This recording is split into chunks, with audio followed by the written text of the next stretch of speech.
Okay, where is this damn thing? Are we live? I don't know. Looks like we are live. But yeah, okay. Pictures here. Yes. No, Brent, I think it's your turn. Good evening, everyone, and welcome to the second edition of Cubs Corner, where we will be talking about things. Tonight we have a special guest, Mitch the Ripper. Say hello, Mitch. Groovy. And unfortunately, Cubs here as well. Yeah, of course. It's Cubs Corner and Cubs Stream on Cubs ground. So what do you suspect? Of course, I'm here. It's normally just for Cubs, but yeah, I will make an exception today. Am I getting paid for this week? No, your real name is Brent Newcup, so I'm completely okay with you here. Fine. Still think I should get paid. Yeah, and by the way, welcome here, the people who are listening to us. There are just two of them, Jess and Magic. Hi, Jess, and nice that you are here. And hi, Magic. Yeah. He gets the same reaction from everyone. It must be his politeness every time he speaks to people. Hey, I was nice to one Brit, so that's enough. Not talking about you, I'm talking about bollocks. Yeah, as I said, I was nice to one Brit. And that's more than enough. Normally, you don't even expect that from me. This has all gotten totally weird. It has, hasn't it? Yeah, this is a completely unpolitical stream, which is why we have Mitch the Ripper here. Oh yeah, because I'm good at not stirring up political shit. Oh, yeah, like you can't, Cub. Like you never say anything political. No. I mean, Mitch is of course the expert in entertainment and things like that, which has nothing to do with political things. Yet, which you can see on the stream he's regularly at here with rhetorical entertainment, which I highly recommend. It's in the link description. In the description from the video, you can get to both channels, to Mitch's channel and to rhetorical entertainment. Well, entertainment's becoming political, has been for ages anyway, so what's the difference? At this point, there isn't one. No. I mean, we do try to separate them out a bit when we do movie reviews and whatnot. We try to keep the entertainment entertaining. Yeah. It's getting more difficult, though, isn't it? Yes, certain it things. is. Yeah. Well, like how Doctor Who became Doctor Y. Oh, yeah. Yeah, I don't really want to. Well, I have to talk about Doctor Who because I watched 3 episodes of it, but yeah. Guten Tag, mein Fuckwitz. Yeah, it's Match. Yeah, I'm talking here. I have a guest here also in my living room. It's the noise tracker himself, one of my best and oldest and best friends. It's, by the way, it's the guy which I made the movies with, tape and so on. So yeah. So if you're wondering why I'm talking to myself, no. I talk to myself all the time. It's fantastic. I have a lot of fun talking to myself. I always win the arguments as well for some reason. Don't know why. See, I do the same thing, except I always lose. Oh, well, you're not doing it right. You just got to be forceful with yourself. I don't know, because when I'm arguing with myself, I'm being a dick. Hey, Mitch, you are not talking to yourself. Arthur is real. What? Yeah, from Rhetorical Entertainment Stream. He's real. You are not talking to yourself. Did you think the whole time you are talking to yourself? Sometimes I can't tell. I have too many voices. Yeah, I know that. I have to tell Arthur what he thinks. So basically, you can hear the voices in my head too? No, I can hear the voices in my head. There's enough of them. I don't need anyone else's. They might have a conversation with you later. Depends. I hate it when they go a cappella and start singing. It pisses me off. Bunch of bastards. Bastards. You're bastards. Bad taste. Hey, by the way, Brent saw Bad Taste. I watched it with him a few months ago. Yeah, very good. Bastards. Now he gets the joke. I do get it. I didn't get it for ages, but I do get it now, yes. Yes, yes, and you are welcome. It seems to be like a mission from me that I get Brits to understand the jokes in Oh, it's movies. not that. You have to remember that I was married for 10 years and the entertainment was strictly monitored by who I like to call the bitch. You can't watch this, you can't do that. So Huh? for 10 years, there's a hole in my life where I couldn't do anything I wanted to. Sounds like marriage to me. Ja, Yeah, aber it habe ich certainly hier auch. was. Thank Nee, God. aber Thank God I'm single. das ist normal. glaub Yeah, ich I mir. am now. Yeah, the thing is, we try here a little bit that Noise Tracker also can get the sound because he has to watch it on his smartphone. That I can put down the sound here, and oh my God, it comes so late from his smartphone. Ne, aber mich stört das nicht. Kannst ruhig machen. What? Oh, he's just What? talking some funny lingo. Aber wenigstens kriegst du dann überhaupt ein bisschen was mit. I think that was That through was Poland, Swedish. Belgium, Was? then What? France. No. Stop off at Dunkirk. Hey, that was perfect English, of course. Of course, It's the future English when Germany takes over. Whoa, you don't want to go there. You want to start a fight. We've beaten No, you twice. I can because we have here nobody who is interested in politics at this stream, obviously. At least he's not talking Schwarzenegger. Get to the chopper. Yeah. What are you Oh, doing here? oh, Get you out want of my bedroom. oh, now you want to drag the poor Austrians into this. Oh, Get me sad. my muesli now. I'm trying to have a personal moment. Get out. Yeah, but I give you that there are also a kind Germans, kind of, I think. Kind of, sort of, maybe. Yeah, Yeah. kind of, sort of, maybe. Or an Like amalgamation. if you have to argue if Texanians are Americans or something like that. Texanians? What is a Texanian? We are you confusing our Texans with the Frozen North's Canadians? Yeah, whatever. You know, all those non-existent people from Canada. Oh, you mean Canada? You mean this made up country from Monty Python? No, there is no Canada. I know. As long as there is a Justin Trudeau, there is no Canada. It is Canada.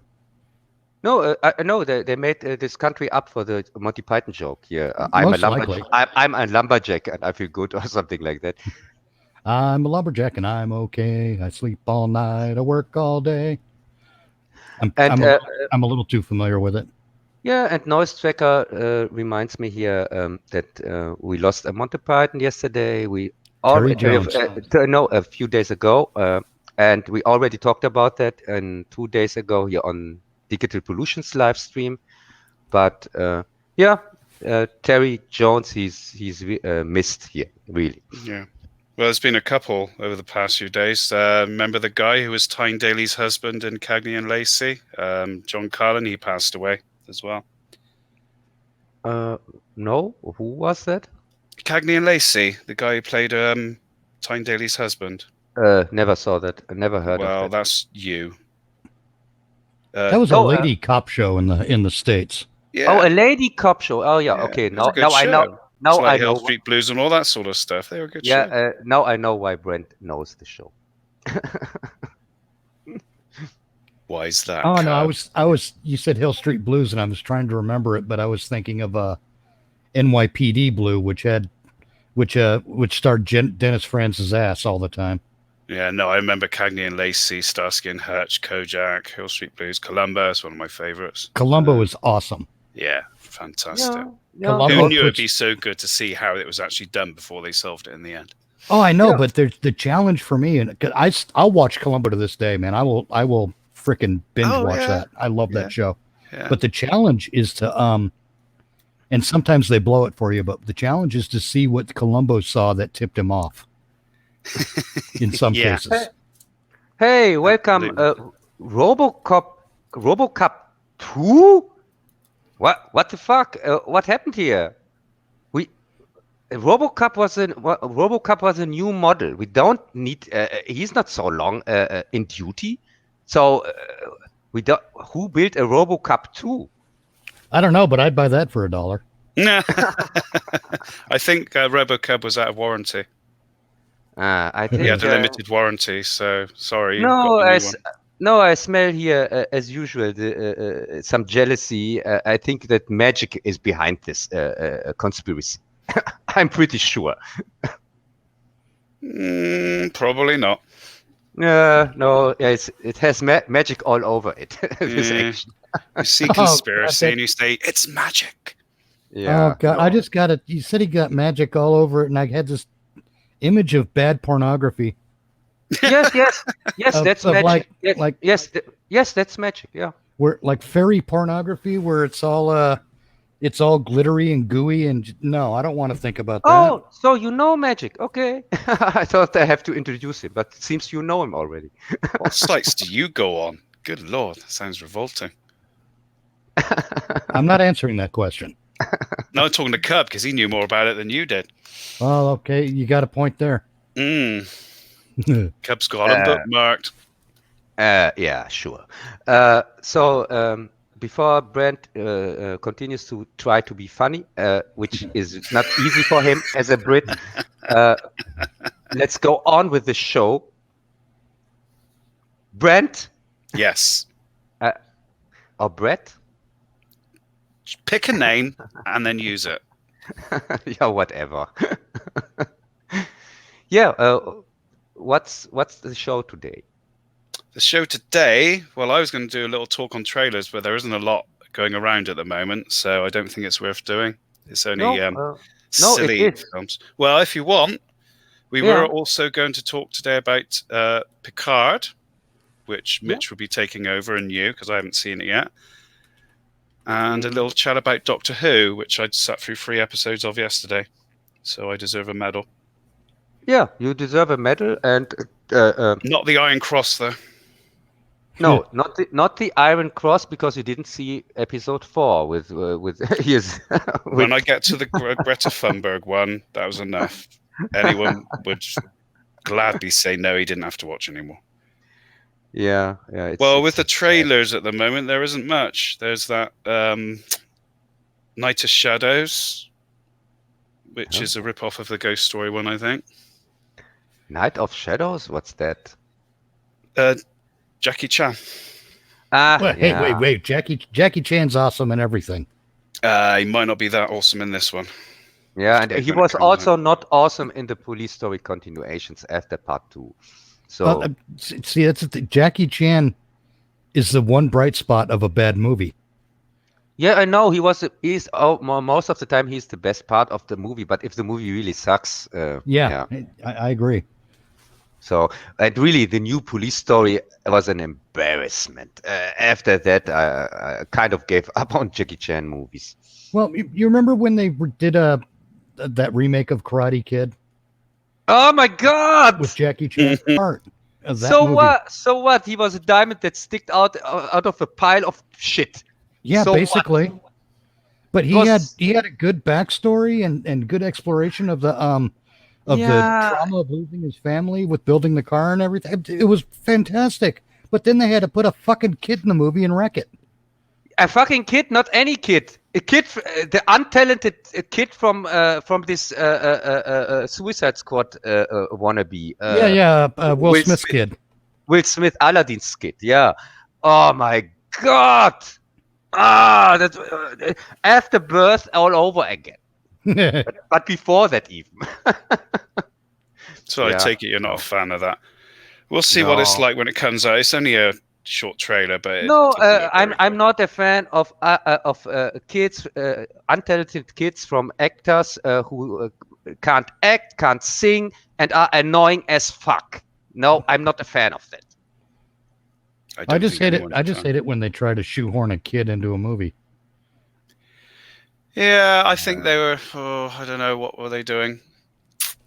I don't even think they were that woke back then. It was probably just what scripts are going around that my son can do. Will Smith was like, We got to get this kid a job.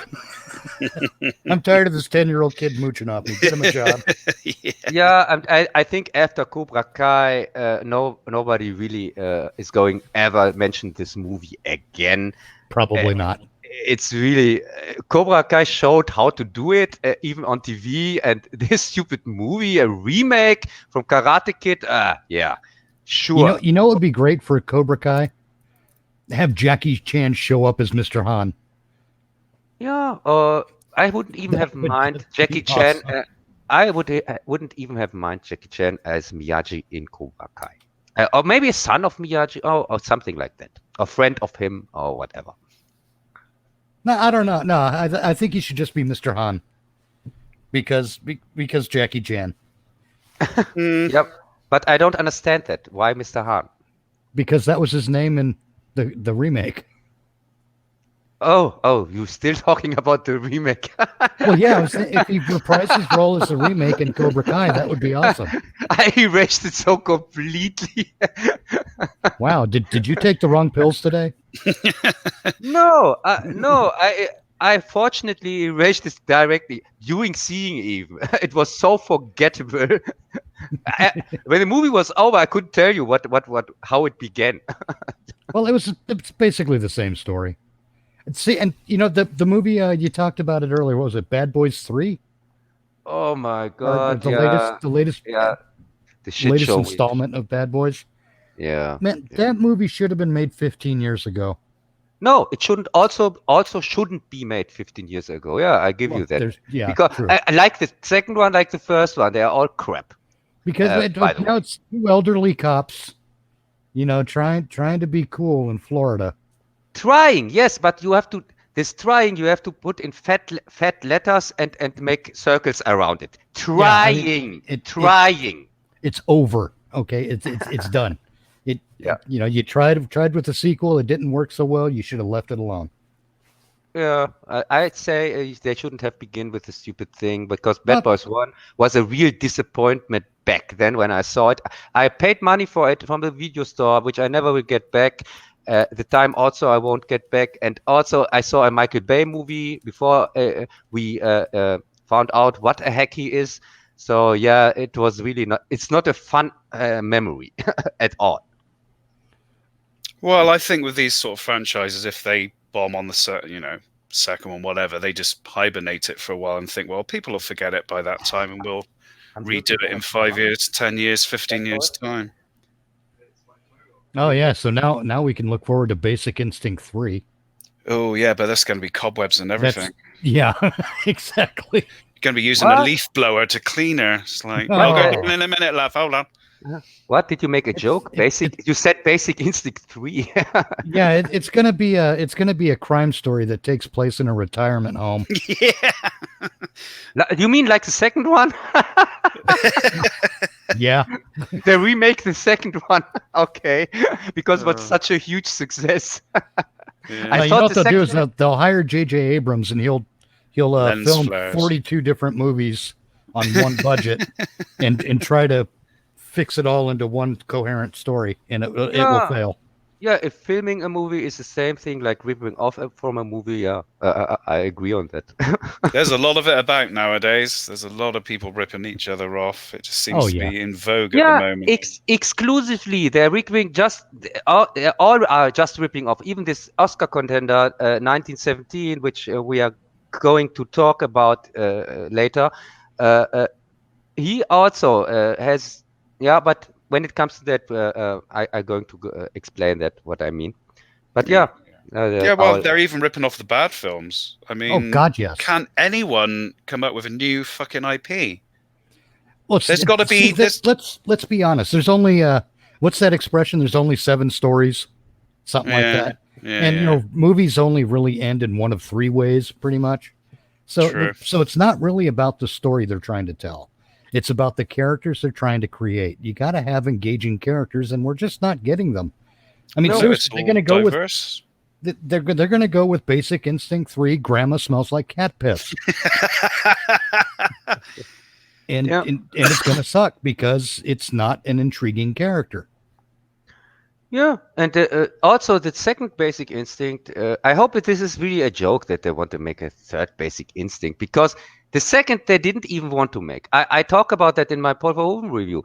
The second one got just made because Sharon Stone had a brilliant contract where she got the money for part two, even if wouldn't have been made. They had to pay her 20 million or something like that for even if they don't make part two. So they said, okay, fuck it, let's throw even 60 million more on this crap, and made a movie that had double the cost or 3 times the cost of the first one, but looked like a TV movie, like a straight to DVD movie, something like that. I really don't know how they managed to do that. It really they'll probably just reboot it. They'll just have a new cast and just. Oh yeah, they'll all be in high school. Oh yeah, yeah. The kids they'll all be keeping up the family tradition. Bastards. Yeah, yeah, and that's also the only reason why Sharon Stone is even in the movie, because of course it doesn't make any sense when you see the premise of what is Basic Instinct. What do people expect when they watch something like Basic Instinct? It's of course about this hot woman and this police guy whatsoever, Michael Keaton, Michael Douglas, and Michael Douglas, the other Michael, and it's like, that's the thing that excites, but you don't want to see this hot girl 20 years later or something like that, or 40 years later or whatever. Yeah, you don't want grandma flashing her crack. Yes. So they put her into the movie. Of course, the really hot scenes you got from young actresses whatsoever, but it was really a whole constructed thing where she was just tacked on in whatsoever. Yeah. No, that's what they'll do. They'll tack her in. They'll tack her onto the movie, Sharon Stone. They'll just tack her on. It'll actually be about a 23-year-old who flashes her crack, and then Sharon Stone's gonna burst in like, I can't believe I was ever that young. Here's how you flash a crack. Yeah, and if they do that, they can also make a Quarterman 3, of course, with all original actors, because we don't want a young, fresh Quarterman. We want Richard Chamberlain. Is he even alive anymore? No, I don't think so. But I don't know, because I don't think he's.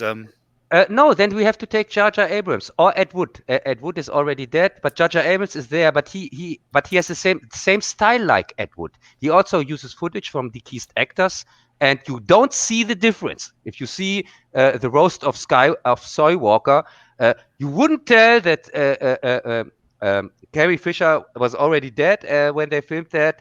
No, it fits perfectly the material that he uses. He's a new Ed Wood. J.J. Abrams takes every bit of film he's got and just oversaturates the colors, so you can't tell what's from today and what's from last week. Yeah, but in case of Ed Wood, but he's not as good as Ed Wood. Ed Wood was so bad it was charming.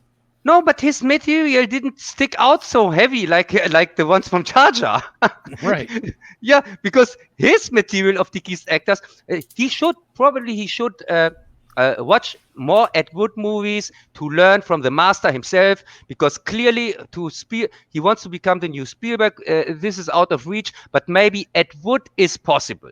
But he has to even become better for that, because Ed Wood movies he also uses material from deceased actors, but it sticks not out as much as now 100 years later with Jar Jar Abrams and all his technical abilities whatsoever.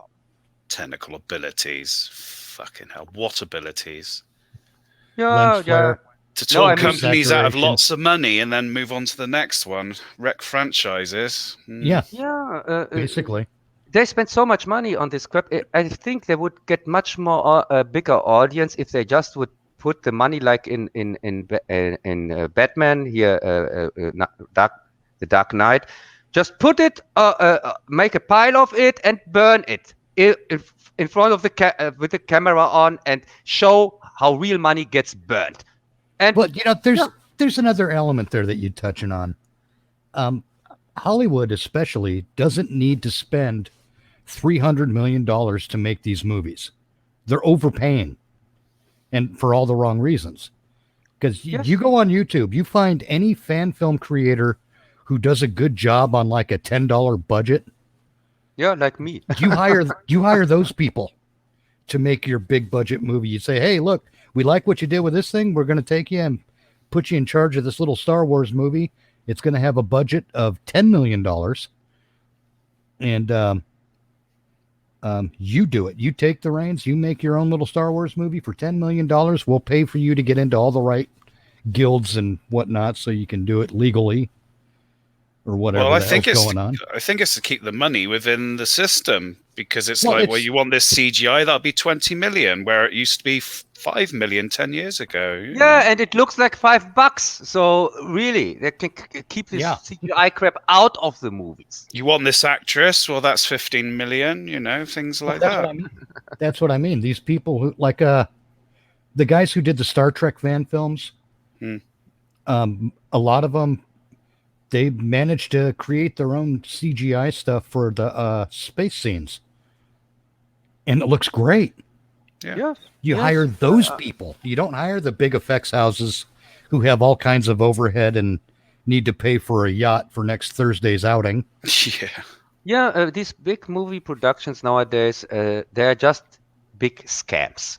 It has they are so far removed from filmmaking, art in general, or if you that you have art and filmmaking in the same sentence. This is really a long time ago where you could say film and art.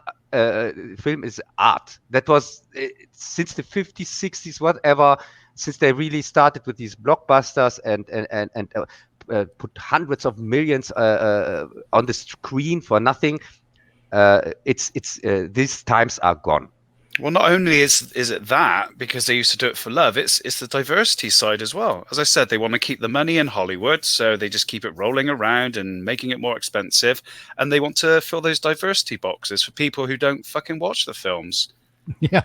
I mean, they got people trying to write scripts that aren't qualified to do it, direct who can't do it, Well, see, that's the funny thing too. In the like the 50s, 60s, 70s, and even as far as into the 80s, a lot of the people who worked in Hollywood were military veterans. And they had real experiences and real lives and real knowledge about the world that they could write about and film about and tell stories about and whatnot. We don't have that now. What do we have now? We have people in Hollywood who grew up watching good things on TV. Yeah. I mean, lifestyle and things like that probably has a lot to do with it. But imagination, I mean, most movies don't get greenlit unless they've ticked those fucking boxes. Right. Is it woke enough? Is it sending a political message? Orange Man's bad, all this crap. I mean, people are sick of it. They should realize by now, by the box office receipts, but they still keep on churning out the same shit year after year. Oh yeah, and it's a big incestuous circle jerk as well. Well, that's exactly what I mean. That it's the money is staying within Hollywood because they are all incestuous. That is a perfect word for that. See, I wouldn't be surprised too, where it's like, okay, I made you give me a blowjob for a part in my movie, but here's what we'll do: the next movie will pay you triple if you don't press charges. I would not.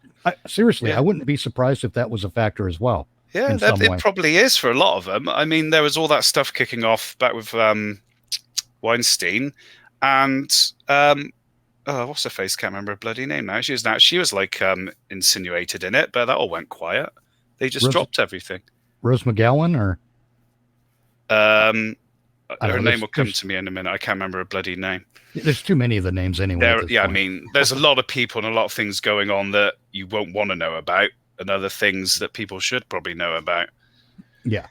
Yeah. As much as I despise the whole Me Too movement, it is based on some real life stuff. Absolutely. For some people, they have gone through that. But for other people, they have manipulated as bad as they were probably manipulated. I mean, that sort of success and everything goes to people's heads, doesn't it? Look how many divas and bastards there are out there. Oh, and undeservedly so, too. Oh, yeah. I mean, they've done one good film, one lucky break. There's a few really good actors out there that continuously do it, and they're interested in their craft. But there are people out there that shouldn't fucking be doing it. They should be working in, I don't know, I don't want to offend anyone, Walmart, somewhere like that. Yeah, exactly. Clean up R5. Oh no! When I'm at Walmart, I want a good service. So please don't start at Walmart. All right. Well, do you want fries with that? I don't know. We can have them. We can have them be bellhops at the hotels where the they can work. They can where work the UN goes. They can work they can work at McDonald's because normally I'm at Burger King, so I have no problem with the work at McDonald's. Give them a brush, get them sweeping all the shit off the streets. I don't know. Yeah, I would. I asked especially about the trailers, even if there seem to be not so many interesting out there. Brent, is there anything else mentioning? There's nothing interesting. There's Rhythm Section, which is Jude Law. That looks like a woke film. Okay. I mean, everything that I watched this week, trailer-wise, nothing grabbed me at all. Okay. Alex Rider, which is like a kiddie's spy film. It's all just stuff ripping off stuff. So. Because 4 days ago, a trailer appeared that caught my attention. It was for a TV series that comes in May. It's called Snowpiercer. Oh, yeah. Yeah. It's dystopia on a train. Yeah, I mean, that one's been in the books for a while, though, hasn't it? Yeah, it is long in the making, but now finally it comes in May this year.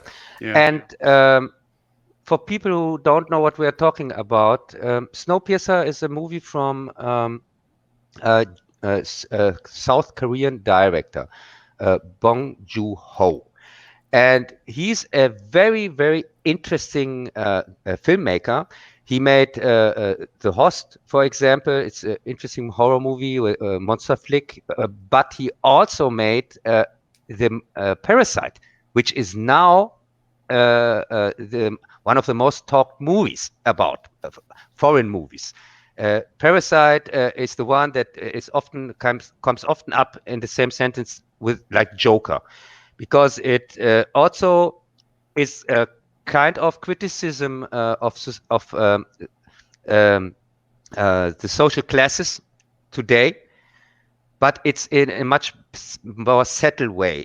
Joker is a joke as a movie. It's really not that good, and that people are still talking about it, and it made 1 billion is embarrassing for really. That just shows people seem really have to forgotten what movie making is about. Well, I don't agree with you on that, Curb. So, yeah, I haven't seen it.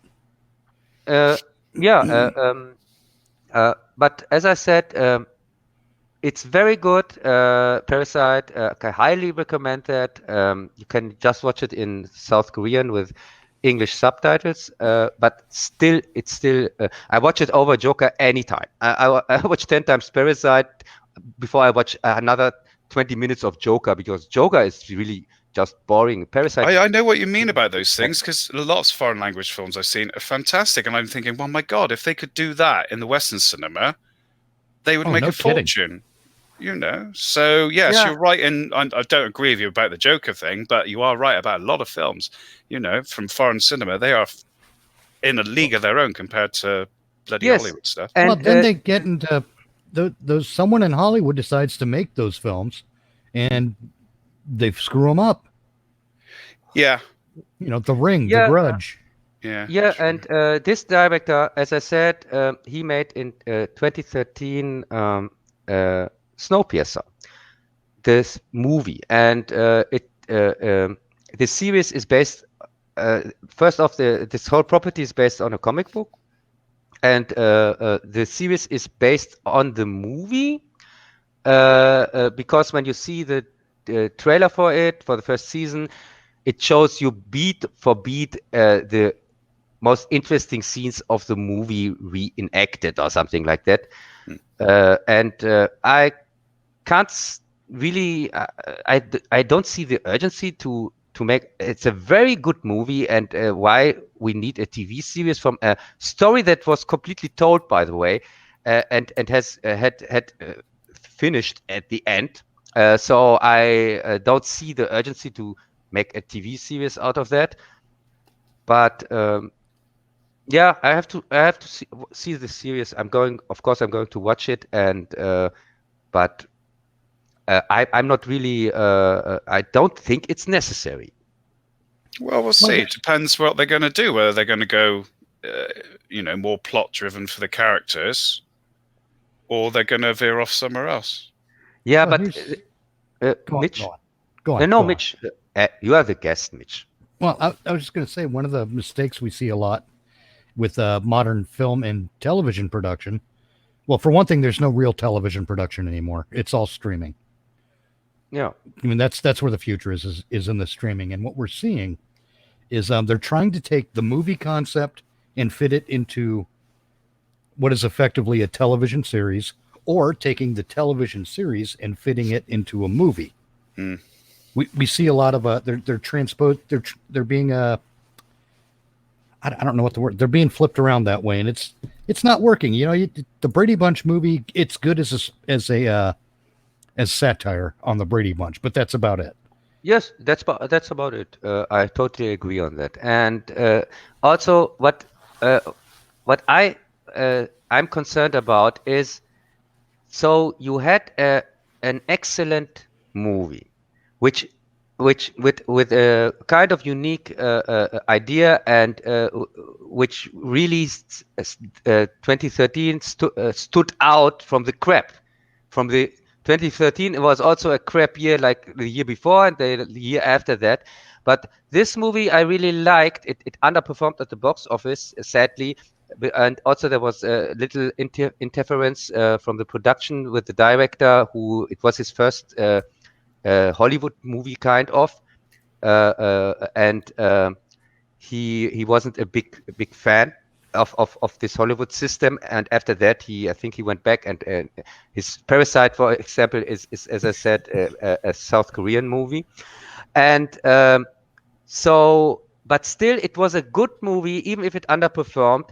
So why the hell do we need a TV series to flesh it out? Because the premise is already insane simple. The premise is so simple. It's a train that represents society. It's the last survivors on Earth. The train has to keep running because the Earth froze over, kind of, and the train is the only warm place on Earth. And it runs around in circles or something like that for forever. And so the engine has to keep going. And at the top spot of the train is there are the rich people, and if you go back, there are the poor people and the even poorer people, and of course they have to serve the rich people and things like that, and get punished if they don't listen to them. And it's very hard to get up in society, if you want to call it's just a reflection of society nowadays, as in this form. So the premise is ridiculously easy to understand, and completely on the nose or on the head. So and the story is told. There's basically not a lot of the human condition to explore there, because it's already been done before in one way or another. Yes, and so I have to see, because the trailer looks like the movie. Exactly. Beat for beat, shot for shot. It's the movie in trailer form, what I've seen. And so it's the movie stretched out to instead of 90 minutes, stretched out to 300 minutes or whatever, or I don't know. Well, yeah, it's basically the movie stretched out to 8 to 10 episodes via a streaming service, which will be like 10 to 13 hours long. Yes, and I've already read that they have greenlit season 2. So yeah, makes total sense for me, this whole thing. Now here's what would happen, though, because this has happened before. They took a successful movie and tried to do something on TV with it, and we wound up with the Star Wars Holiday Special. Oh, it could be singing. It could be a musical, dancing and everything. No, Yeah, and you know, I mean, it was aimed at little kids, and they did. Where I want to see lasers. You know, where's the yeah, spaceships? They didn't show any of the fun stuff. You know, but yeah, imagine if They they did showed that. Life Day. What more do you want?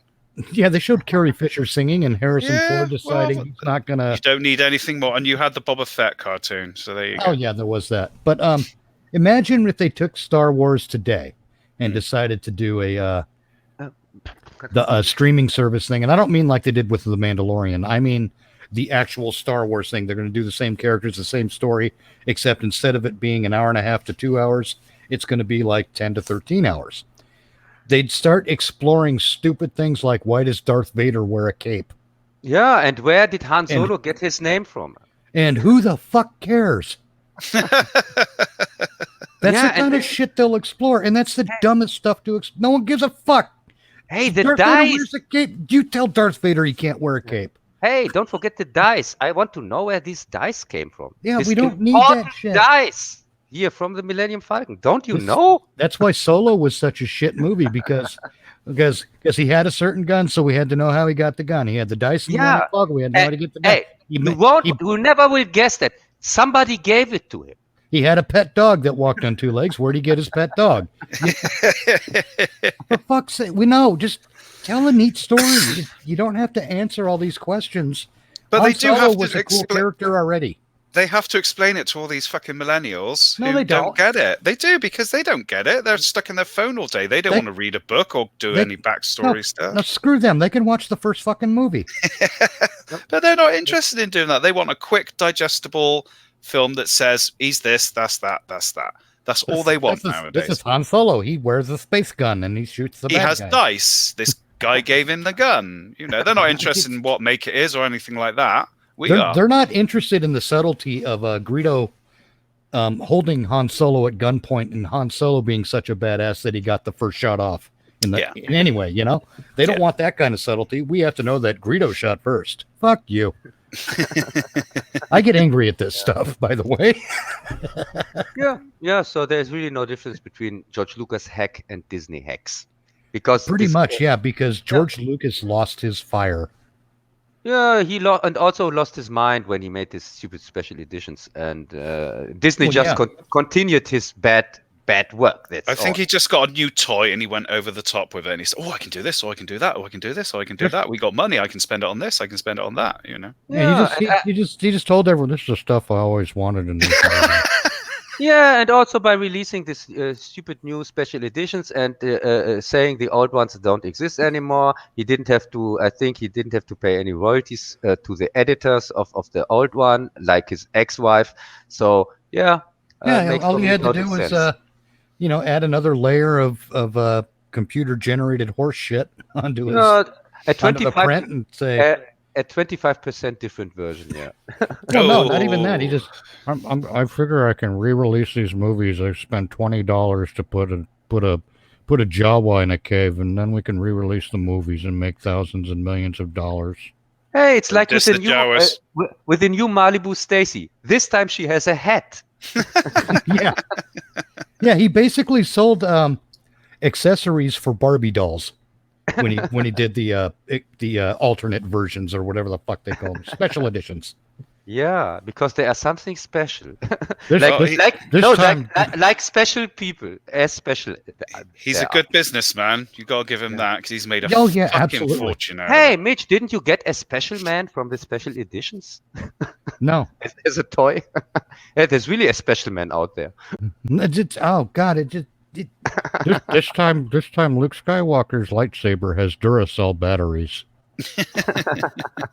It's when you start filling in those gaps that no one really fucking cares about. No one cared where Han Solo got the dice. They thought, hey, he's got dice just like in a pimp van from the 70s. That's funny. That's all anyone cared about. It was funny. Yeah, I didn't care about the stupid dice. I wanted to know what the castle run was. Yeah, but- and I saw what it was. Oh my god, it was so Oh, embarrassing. that whole Solo a Star Wars story was an absolute embarrassment. Yeah, Solo, no Star Wars story. Yeah, I agree on that. Yeah, it's Star Wars, a rehash of all the things you saw before in a better movie. Yeah, But with Snowpiercer, I'm completely wrong with that. Maybe the series is good and really entertaining. I don't know. As I say, the trailer Maybe. looks exactly like the movie, exactly beat for beat. So I can't say it for sure if it's good or bad. Well, here's the question I have: have filmmakers learned anything in the last 5 years? Were there any filmmakers in the last 5 years? I Yeah. wouldn't even call it that. I think the name filmmaker you can just see him in the future in history books. Yeah, that were people who made real movies. Yeah. We don't know them. You can see them in science fiction movies nowadays. Kind of, yeah. Yeah. Yeah, it's just like when they released Star Trek Discovery. It was just, oh God, it was so bad. Oh yeah, we get the chance to rant on that when we come to Puke. But let's continue with so trailers. I think we are through. Let's Yeah, there's nothing amazing out at the moment, nothing grabbing yeah at all. yeah So yeah. Yeah, 2020 is off to a magnificent start. yeah, Yeah. and it's only January. Yeah. So much for 2020. Thanks for watching. See you 21. Yeah. The year in review finishes in January. Yeah, this year was shit. Hey, Thanks we for do watching. have the Clone Wars season 7 starting soon. Well, you know what's going to happen. Oh my God. I'll tell you. Oh, What's so you saw the Clone War trailer, both of you? Of course, I saw the bloody Clone War trailer. No, I didn't. Did I? You I must. don't Well, remember. I don't know. Everything looks the same to me now. Yeah, because Hollywood sucks. it's a typical Disney trailer. I watched the Clone Wars trailer for season 7 whatsoever out of curiosity. Is that the one where the Disney princess sings a song? No, unless you yeah. think Darth Maul is a Disney princess. Give it a minute. Yeah, they might Yeah. do. Yeah. Yeah, so the trailer comes off a little bit like Disney, like Disney had its fingers all over it. And when I say Disney, I mean Jar Do you Jar. really think so? Because it looks like it's going to have the Mandalorian purge in it. So. Yeah, so what? But What do you mean? So what? I'm talking about the dialogue in the trailer. It was just god awful. It was written like from Kurtzman or Jar Jar or whatever. That was this typical bad reboot dialogue. Okay. Well, Or didn't you pay attention to the dialogue and just saw the fancy effects or whatever? See, I have a theory. Yeah. Sorry, go. Oh no, go ahead, please. Well, I was going to say the dialogue seems the same as always. They had hit and miss episodes every What? time for the Really? whole series. It would be have hit and miss, episodes with You dialogue. will tell me that the dialogue in the episodes is like in this trailer? Really? So bad? I didn't imagine that. I saw just the first episode. I know that's why I can't take you seriously because you've only seen the first episode. I haven't seen all of them, but I've seen a lot more episodes than you have. They had hit and miss episodes. So yes, I don't. I'm not saying that Clone Wars is a bad series or something like that because I just saw the first episode and I couldn't watch it further because I don't like this CGI animated style. It's not for me. So, but I didn't hate it or something. Outside it, also, I liked it more than the prequels in general. So this episode, and I watched it longer as the prequels because the prequels I saw Phantom Menace in the cinema back then, walked out after 10 minutes, and this episode I watched through.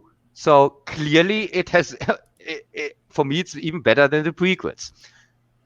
Even if I didn't watch the rest of the series, but I mean we'll see. As I said, it's got the Mandalorian. Excuse me. The start of the Mandalorian purge in it, I think, and you know. It's getting all close to Order 66. Yeah, I mean, it won't. It technically won't be the purge until obviously. Well, until they're purged. Because it's just the Jedi after the against the Mandalorians at the moment. But I have a give concern. us an idea. What's that? I have a concern when it comes to Star Wars. I think they're going to try to spend the next 4 or 5 years. Disney is going to do this. They're going to take all the popular Star Wars stuff like The Mandalorian and the Clone Wars, and they're going to shoehorn as much reference type material from the sequel trilogy in an attempt to justify the existence of the sequel trilogy.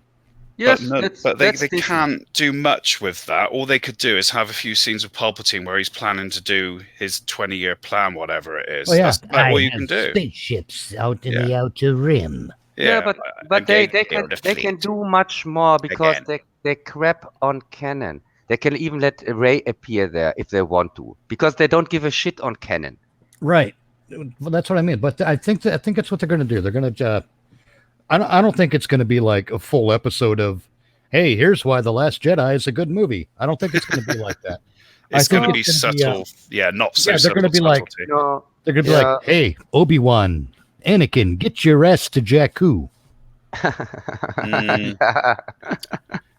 Yes, I clearly see and then that. Anakin's going to show up on Jakku and look at Obi-Wan and say, I hate sand.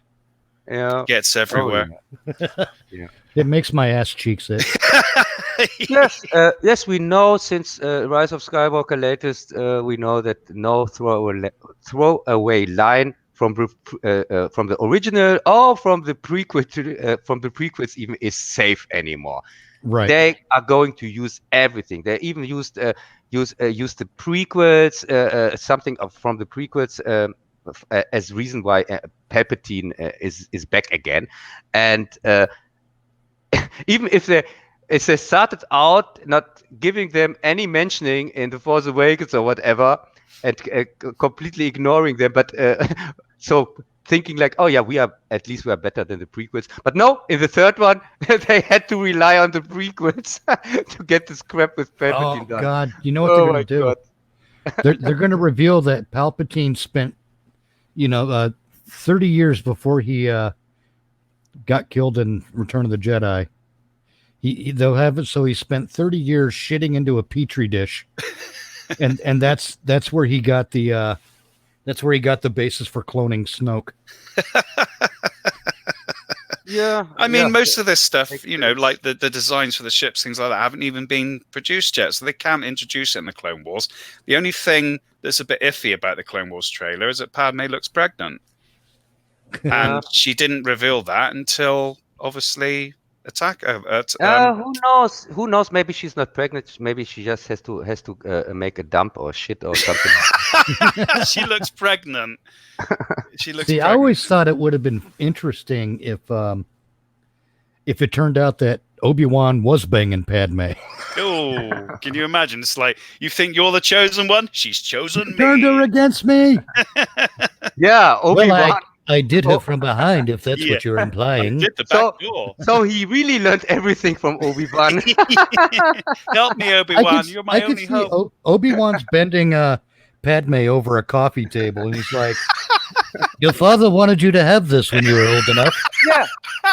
And your behavior now, that's the reason why we never will get a Spaceballs 2. Here with the Swords Awakens, because you are proving now that Star Wars is already a joke. What can Mel Brooks probably make fun of? He can't make fun of anything in this crap. It's impossible. Unless he takes like 64 LED flashlights and just aims them at the lens of the camera. No, there's nothing he can do. Oh, maybe. Oh, I have an idea. Maybe he could take somebody who has nothing to do with the Force like Leia, and let her fly to space like Mary Poppins. No, that already did that. Speaking of that, I was before I came on with you guys here, I was on another stream with another friend, and we started talking Star Wars and the sequel trilogy in particular. Now, and I asked her this question: what would make a better story? The new Jedi hero who is super powerful in the Force because she held somebody's flashlight, or a new Jedi hero who is not very powerful in the Force and is very limited in their Force sensitivity and has to learn the ways of the Jedi to defeat the big bad evil. What's a better story? Yeah, it depends if you want to make a hero's journey or a hero's journey. Well, exactly. And I if they had made Rey Force sensitive, but only a little bit, she would have been so much more interesting. Yes, but even if she's 1,000 times more interesting, she is zero interesting because 1,000 multiplied with 0 is still 0. Well, true, but you'd have to hire a writing team this time around for that to work. Yeah, I mean, no, to actually have an idea instead of just make her Super Ray. Yeah, To have a hero's journey again, it doesn't matter what sex they are. I mean, the obstacles can be different. You didn't have to put on a planet just like fucking Tatooine, you know. All right, because like on a scale of 1 to 10, Anakin was a 10 in his Force abilities and sensitivity. Luke was probably a 9. Yeah, I mean, he grew in the what they call Legends, I call EU, Right. especially up to things like the Yuzon Vong invasion. But then they invent Rey, and she's a 13 on a scale of 1 to 10. She just reinvents the wheel. Yeah. And she can fly now. It would have been so much better if Rey should have been like a 5 or a 6, and she would have had such a more interesting story, and interestingly enough, would have been a better role model for little girls and all that kind of shit. It would have made checking those boxes even more interesting. Oh yeah, or maybe with more fit a 0, because then you can take her and another 0 co-actors or whatever, and you can put them on a door where people go shit. There is normally 0. So she would have some purpose. No one has a problem with the sex, the color, anything to do with the characters. They just want good characters. Well, and that's the great tragedy of the character Rey also, is that Daisy Ridley's cute. Okay, she is cute. And they gave her a couple of little character traits, a couple of little moments early in that first movie where you really began to like her. And then they turned her into a cunt. Yeah. I mean, they're like the scenes where she's climbing in to get parts and things like that. She's sweating, she's exerting herself. She's not like flying through, when she was sitting down up against the walker's foot to eat. Having some food. She looks like a kid. Yeah, just like a little kid would. She puts that helmet on. Yeah, and she's playing. Yeah. And it was an endearing thing. Yeah, but they these were just throw that away so she can wave a magic wand and fly a spaceship. Yeah, because as soon as two guys come and grab her for the droid, she kicks the shit out of them. Mitch, wait a second. Yeah. These were cute scenes, but you could also just show scenes from any, which have nothing to do with the story, like the scenes with Rey, which were also cute. These scenes you are talking about, which had also nothing to do with anything. She was there. Yeah, they did. Those were establishing shots of the character. They were. It's like Luke when he's working on the moisture farm. He's looking at the binary sun. Yeah, it's like when Luke's going, but I was going to Tashi Station to pick up some power converters. Yeah, but what did they exactly establish? They established that she is for some reason alone on this planet, and pretty girl alone on this planet, a very skilled stick fighter who is searching for things to sell. Well, she's also hoping that her parents will come back and get her. Oh, really? But she's not no kid anymore. I'm with you on that. Yeah, but she still has that dream of, I've been stuck on this planet. This is the only life I've known, and but she doesn't look like somebody who is there surviving every day. She didn't look like out of Mad Max or something like that. She looked like a model that was there, cute and sweet. As I said, you could also cut material from any directly into that, or puppies or whatever. No, it didn't make any sense in the context of where she was. So you wanted no to mistake, hire a hack. BB-8 was a puppy. Yeah. BB-8 didn't make this insensical thing. A Beach He's a Boy cigarette 8. lighter. I've said before, I can't understand how you could have an astromech droid that fucking small for a start. Yeah. There's no need to either. I mean, it's just toy sales. See, what I'm getting at there, Cub, is they laid all that groundwork for Rey to be a likable character, and they fucked it up. They fucked it up by making her a Mary Sue. Yeah. It's terrible, and it's kind of a shame. And what I want to say is, even if they wouldn't have fucked it up, there they didn't think this story through, because she is there. They want to sell us. She is there on her own. Tries to survive. Does this thing with searching for things that she can sell and things like that. She normally had to look like the guy here from Mad Max 2 and 3. Here, this Birdman whatsoever. That would make that would have make sense if she would look like kind of like him, and also is a ruthless person that just tries to survive or something like that. Because she would still be a Mary Sue, even if they wouldn't have fucked the rest up. Because the scenes don't make any sense. I'm saying making her a Mary Sue is what fucked it up. Yeah. I mean, if she had gotten into the Millennium Falcon, had no idea what to do, and then Finn has to jump into the pilot seat, that would make sense. Yeah, and thanks God she didn't discover the Millennium Falcon before they needed to fly it, because normally she would have just took the things from it and sold it. She knew like it was there because she said it was a piece of junk. It was the scrap dealer's ship anyway. Yeah, I mean, could you imagine that? Finn has to fly it because stormtrooper, military experience. It makes sense. He'd be better equipped to fly the thing. And he says to her, "Go back there, climb the ladder, get into the gunner's seat. And I'll talk you through how to shoot." Or basically, he talks her through how to turn the thing on and to aim and pull a trigger. No, under the that would have made more sense. Hey, Mitch, you didn't get that. Under the seat was, of course, a manual how to fly it. Oh, yeah, a manual that she could access via the Force and understand all of it in one shot. Welcome to the Whiting 1300 flight manual. 450 pages. And thanks God they left the doors wide open. And there was also this red carpet that led to it. And also the keys were inside. Hey, have you been in a hot desert and closed the door on your car and not had the aircon on? You're going to leave the doors open, aren't you? You know, it'd be really funny. Like an oven. This would have been great. This would have ended the movie really fast, though. If they're trying to escape, Rey and Finn, they're trying to escape. They're running all over. Oh shit! What are we going to do? The spaceship? Okay, let's run in there. And then they get up there, and it's the Millennium Falcon. Oh my God, it's the Millennium Falcon. And then, to everyone's surprise, they go running down the little hallway in the Millennium Falcon, but no one realizes that the floor plates have been removed, and they both fall into the smuggler's. They both fall into the smuggler's compartment, break their necks. End of movie. Yeah.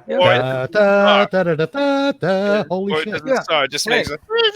Hey, that's not the director's cut. That's the audience favorite cut. Yeah. Or they crash in the fucking Star Destroyer they're flying through. Oh yeah, exactly. The engine gives out and they just fucking drop like a brick. Yeah. Or TIE Fighter gets a lucky shot. Yeah. God, yes. Yeah, Finally, the stormtroopers can shoot. Yeah. Hey, survive 20 missions, get a TIE Interceptor. Yeah. As I started here with, I saw some movies in here that are now actual movies, like Dr. Dolittle, 1917, Knives Out, Bad Boys 3. And I thought, before I saw them, they would all be crap. So I start out with the worst one, and then wanted to spare the best one for the last. And I started out with 1917 because it's a war movie, and I can't stand war movies. And it turned out it was the best one from these four.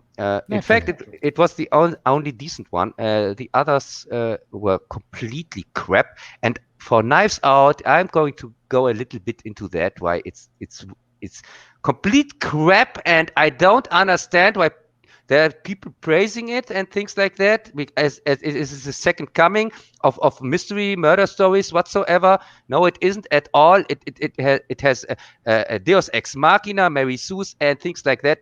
It's typical Ryan Johnson, as usual.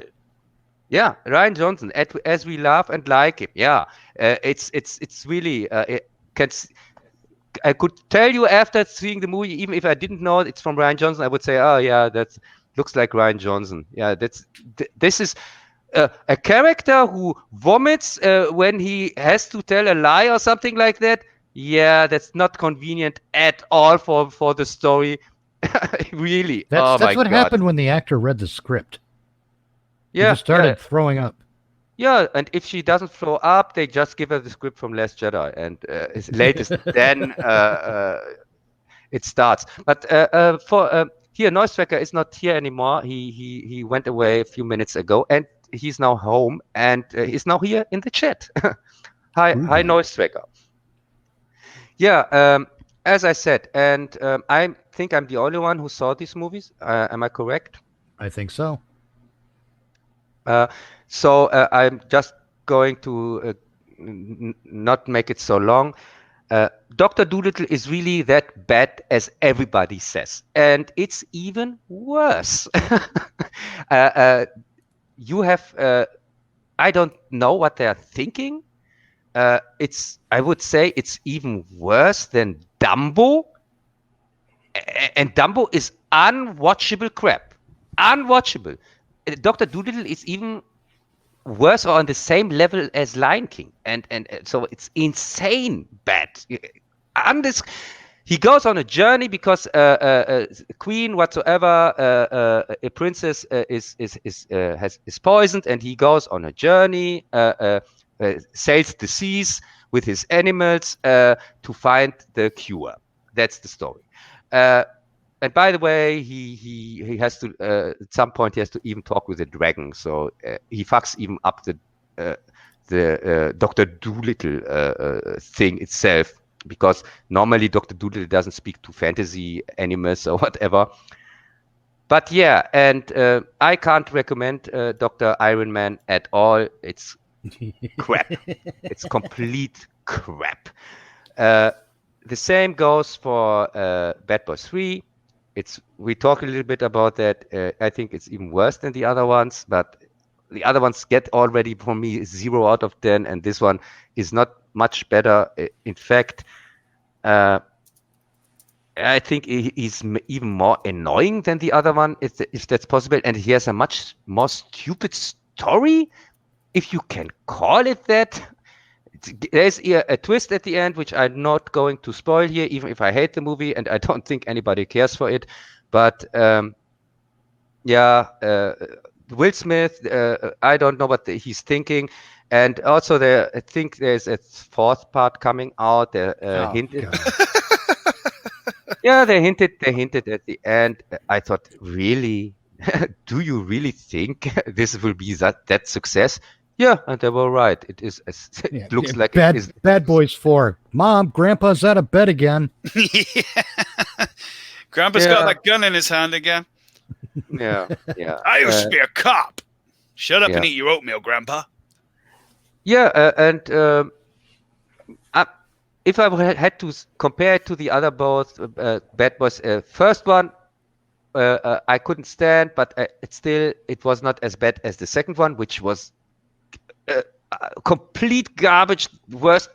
One of the worst garbage I have ever seen in my life. The second one, and the third one is on par of this first one, I think. I don't know if I had to compare it, but I'm not a fan, so. Oh, I'm not a fan. I wouldn't have a clue. I mean, it's not my sort of genre. Yeah, it has god awful music in it as usual, and the acting is beyond acting, dialogue, everything is beyond. It's on par like a bad Fast and Furious movie, a bad one. Again, that's not another genre I'm into either. So I've seen the first Fast and Furious. That's about it. I just have no interest in that sort of thing. Well, the buddy cop genre is kind of in limbo at the moment, anyway. Yeah, they're all just cheap Lethal Weapon copies from the get-go. And the Bad Boys was also just a cheap Lethal Weapon copy from Michael Bay. So what do you expect? It was just not a white guy and a black guy. It was 2 black guys. So what? Yeah, that's funny. So yeah, that was it. Nothing special. You had much more slow motion scenes because that makes a good movie. And Bad Boys, by the way, the first one, he was kind of one of the first movies who invented this god awful using of these color palettes. you see nowadays in every movie, where they look like animated stuff directly and not like real life stuff anymore. Oh, 'cause everything's oversaturated. Yeah, thanks Michael Bay for that. Yeah, Dick. yeah, really. So Michael Bay's a dick. yes, I agree on that. Nice Out, supposed to be a murder mystery whatsoever in the spirit of Agatha Christie and things like that. Murder on Orient Express, for example, is an example for that. And I'm a big fan of these kind of movies and of these murder mystery stories in general. Oh, yeah. I like them. Miss Marple, there are 4 Miss Marple movies out there, and these are probably the most watched movies for me ever. I like this stuff. It's if it's done well, I would be glad to recommend a new one. But for example, the Murder in the Orient Express garbage they put out a few years ago here, Kenneth Branagh plays Kenneth Branagh in a Kenneth Branagh movie. Yes, he was a believable Hercule Poirot, as believable as a Frankenstein, Dr. Frankenstein, as believable as always when he doesn't play in a Shakespeare role. So, and when he is the director, so this is a combination. I normally try to avoid that. So yeah, no, this was already crap, but it was Citizen Kane compared to this garbage here from Ruin Johnson. So we have here somebody who seems to have committed suicide, a rich guy, and Was his name Epstein? No, his name was Jean-Luc Picard, and he supposedly committed suicide, but they discover that there is that he changed his last will. So not his greedy family gets everything, and of course his family is white scum. They have no good traits whatsoever. Everybody is unlikable. Unbelievable unlikable. So it's a social commentary on today's modern world. Then white man. Just on white people. It's Ryan Johnson. What do you expect? So I think that's okay nowadays. It's kind of there's somebody who is investigating that, and you get after 40 minutes kind of the movie is over, the main story is over, because he really committed suicide, but because of an accident, because the likable immigrant girl here in the house, woman in the house, she's like a saint. This is also the one that she can't tell a lie without vomiting. So yeah, that's really Crap. That makes for an interesting story if you have such a character there. And it's no secret. It's not that if just the audience would know that. But this is Ryan Johnson. If you have something ridiculous like that, then please make it a little bit interesting for the audience. This is a thing that just the audience should know. Oh my God, we know she can't lie. How can she fool the police or whatever? That would be maybe something. But no, it's the first 10 minutes, you get all that, and after 40 minutes, everything is over. But there's another thing tacked on that goes for another 1 hour, 20 minutes. Which is also stupid, ridiculous, and the pace gets fast as fuck. So that you don't think about the stupidity that is happening there, because nothing makes any sense. They are just acting because script says so. They change their minds during this last hour. Become from what is going on, what they want to.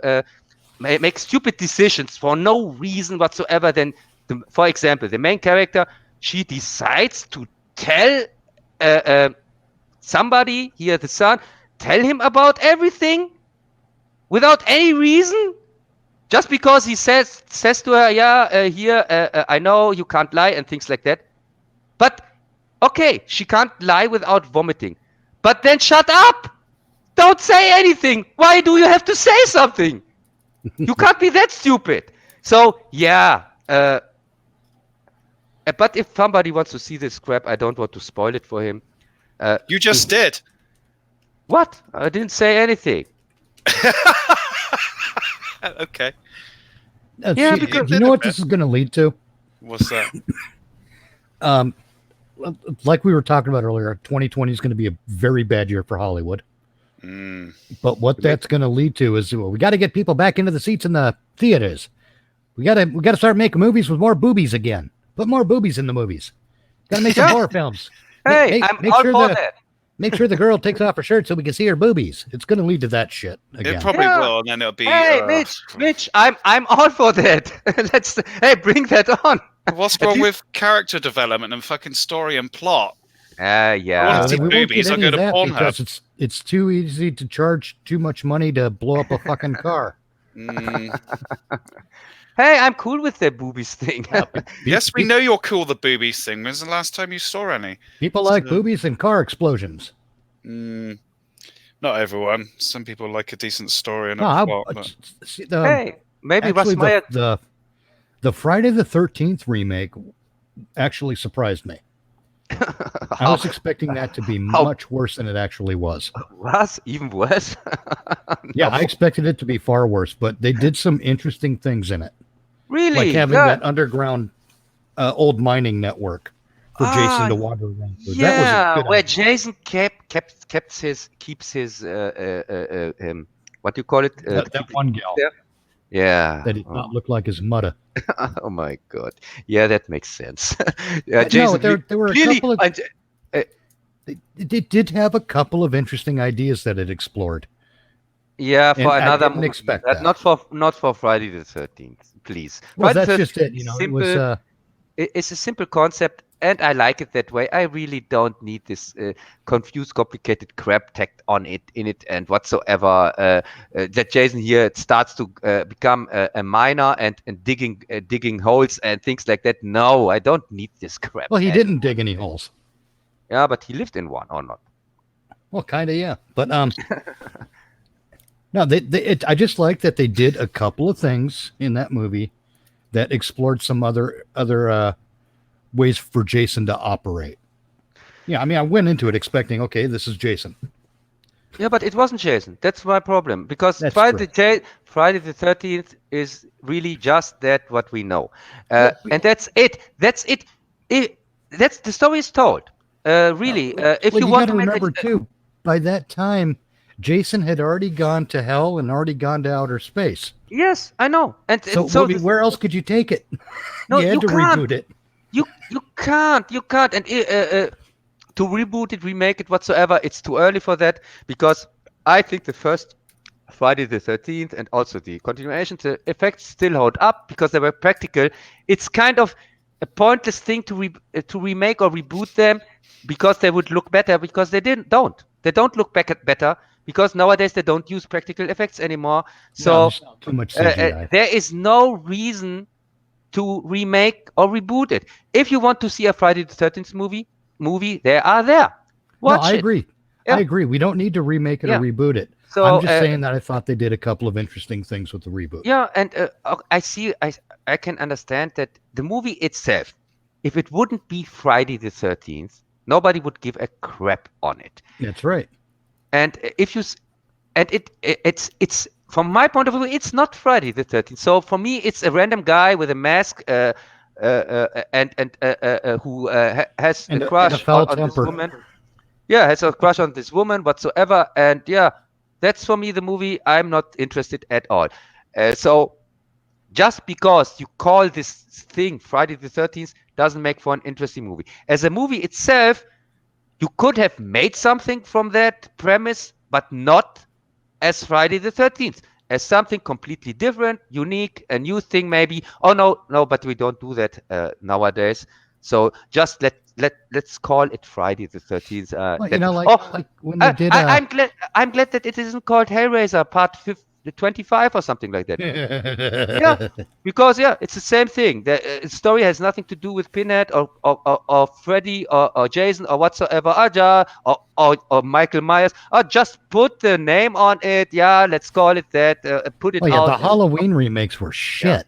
Well, Oh, he said that it's to God. use the license. That's what the Hellraiser. We've discussed this many times before. That's why they put Hellraiser in all the fucking scripts, because they needed to keep their license. Yeah, I know. I know they are hacks. I hate them. And that's back in the fucking 80s. Yeah. Then yeah, there's yeah. see the when they redid A Nightmare on Elm Street, Oh my God. that was terrible. Oh my God. The That was a only crime. memorable performance was by Jackie Earle Haley, who played Freddy Krueger. Yeah. And you honestly, you didn't even sympathize with the kids he was killing. It was so bad. You're like, yeah, fuck, kill them. Bunch of Yeah, but- noisy little shits. But you couldn't sympathize with him because he had nothing to work with. Nothing. No. They gave him nothing. Just shallow sides and rehash of the old nightmare movies. That's it. Yep. He had nothing. I thought, my God, I thought they want to go a new it's direction really- or something like that. It's really too bad because Jackie Earle Haley is such a good actor. I know. He was the best part in Watchmen. The best here in. Yeah. I mean the movie, not this, not the woke man here on TV. Right. Not to which mention, is the worst TV series ever made. he played a hitman in a TV show called The Human Target, and he was fucking brilliant in that. Yes, I know because I saw the TV show. That was a great show. Yes, I really liked it, and I think they canceled it too early. When I have it, when I have the right memories on it, about 3 or 4 seasons. Season 1 was it was very much a guy show in season 1, and therefore a lot of women really liked it. Yep. Because the men weren't little beta males; they were alpha male types, and they had their little conflicts in the group, and they resolved them without killing each other. It was a good show. And it was an action adventure show as well. So everyone liked it. Then season 2, someone decided we got to have more feminine energy in the show, and it killed the show completely. Oh my God. Yeah. So I just remember I also liked it back then, but it was soon over. I couldn't even remember how many seasons there were because I watched back then so many series. It's hard to keep track on this season number. But I like this one, and and I also got that it was cancelled too early, something like that, and yeah. So much for that. So let's go to the big one, 1917. This movie gets from all over praise. It's a big Oscar hope whatsoever next to Joker. So we have 2 Woker as big Oscar movies, and it's much better than Joker, of course. How could it be not? But it's still mediocre. And I say that I spoke before that about 1917. First time when I saw it directly, I thought, oh yeah, it's not that bad. It's okay. It's not annoying, kind of interesting. Yeah. Entertainment. I knew it's supposed to be a real story or something like that. No, it's not a real story. Which it's based on is stories from his grandfather. Yes. His grandfather, but it's not a real story. So the only thing that is true in this movie is, there was really a war back then. Yeah. I mean, it happens a day before America declared war on Germany. So it's the date, and it's things that his grandfather would say about, and it's like an anthology of stories. Yeah, as I said, I thought at first it's not that bad, but I had a little bit time to think about it, and also I spoke with Mr. Peabody. He has also a YouTube channel and reviewed 1917, and he has some valid criticism on it, which I'm going to bring up here. First off, he says in his review, as I said, which I highly recommend. He's not a fan of the movie, I give it kind of a pass, but he knows much more about this stuff, what is happening there, about the planes they use and the weapons and things like that. I have no clue about that. I just see a movie because I'm not an expert on that. So I take his criticism seriously when he says, no, it's not good because of it's not correct in any way or something like that. Accurate in any way. So yeah, he says he said that it rips off a much better movie also which plays out in the First World War One from 1981, Gallipoli, and by pure coincidence, we all three know Gallipoli. Brent. Yes, sorry. I was expecting for you to keep on talking because you hadn't even drawn a breath yet. Yes. We do indeed. I haven't seen it for a very long time, same as Mitch, but yes, we do know the film. Yeah. Yes, and for starters, it's a movie 1981. It's an Australian movie from an Australian director, Peter Weir. Peter Weir is a very, very, very good director from Australia. And for example, he made Dead Poets Society. Just one of the many very good movies he made. And yeah, this is also from him, and it stars Mel Gibson and plays out in World War One, but in the beginning of World War One. And also, it doesn't play out in French. No, it's the Turks against. Well, yes, it's in Turkey. Gallipoli is a Turkish, not island, a half island. We call it here in Germany. Don't know what it's called in English. And they fought there. The Brits wanted to make trouble for the Turkeys when they went there, and sent had also the Australian company under them. Anzacs. Yeah, and use them as cannon fodder, kind of. This is what the movie is also about. And it's a highly respected movie, which got awards, and it's recommended as one of the 50 or 100 best Australian movies ever, and things like that. And rightly, it's really good. The premise, which is ripped off here, is at the end of Gallipoli, we have a situation where somebody, it's also about two friends, and one of them has to attack, and the other one has to bring the messages from one commander to the other. And it seems like that they are just cannon fodder. And so the British general whatsoever says he wants that the Australians attack, and it's cold-blooded, kind of like cold-blooded murder. But so the one who is in charge wants confirmation from the higher up, and now this guy comes into play, Mel Gibson, who, because they can't speak with telephones anymore because the lines are cut or something like that, so he has to run as fast as he can to get the messages from one to the other, and he gets kind of from the higher ups the confirmation that maybe they shouldn't attack.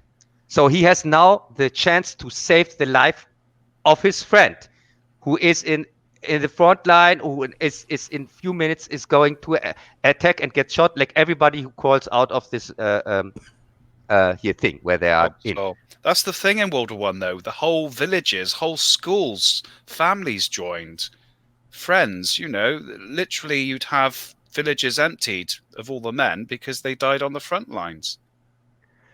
That was the way it was during the First World War. Yeah, but as I said, this is the storyline that is ripped off from 2017 because. But it was the same on all fronts. You would literally have all these people that either knew each other, joined up at the same time. They weren't always segregated. They could all end up, because they thought it was better for morale, in the same unit. In the same unit, exactly. Yeah, but as I said, this thing in Gallipoli plays out in the last 8 minutes, something like that.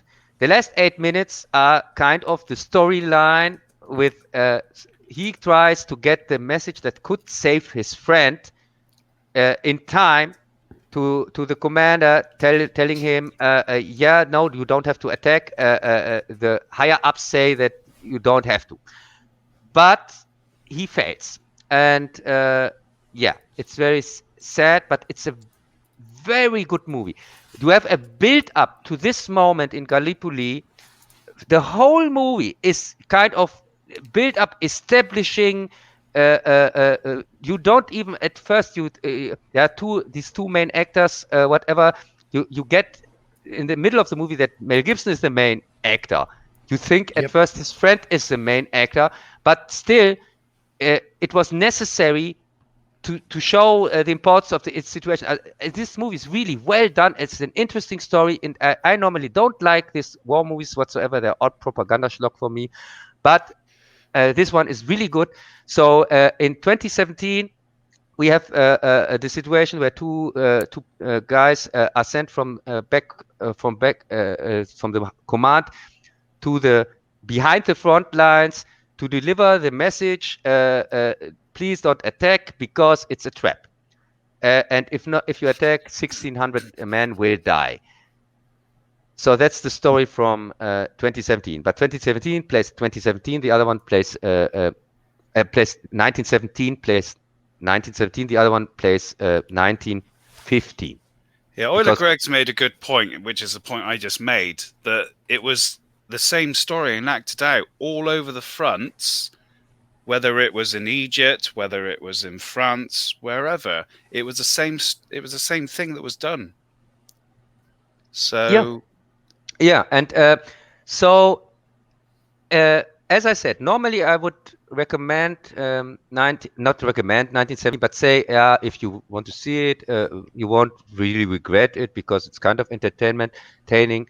But I had time to think about the movie, and also when I saw now Gallipoli, which you can see for free on YouTube, till I saw it on YouTube for free in English. So it's a much better movie. As I said, you have kind of this same premise, but just in the last 8 minutes. But till then, you have a build up that really is interesting. There's a story. You get to learn the characters. You feel with them.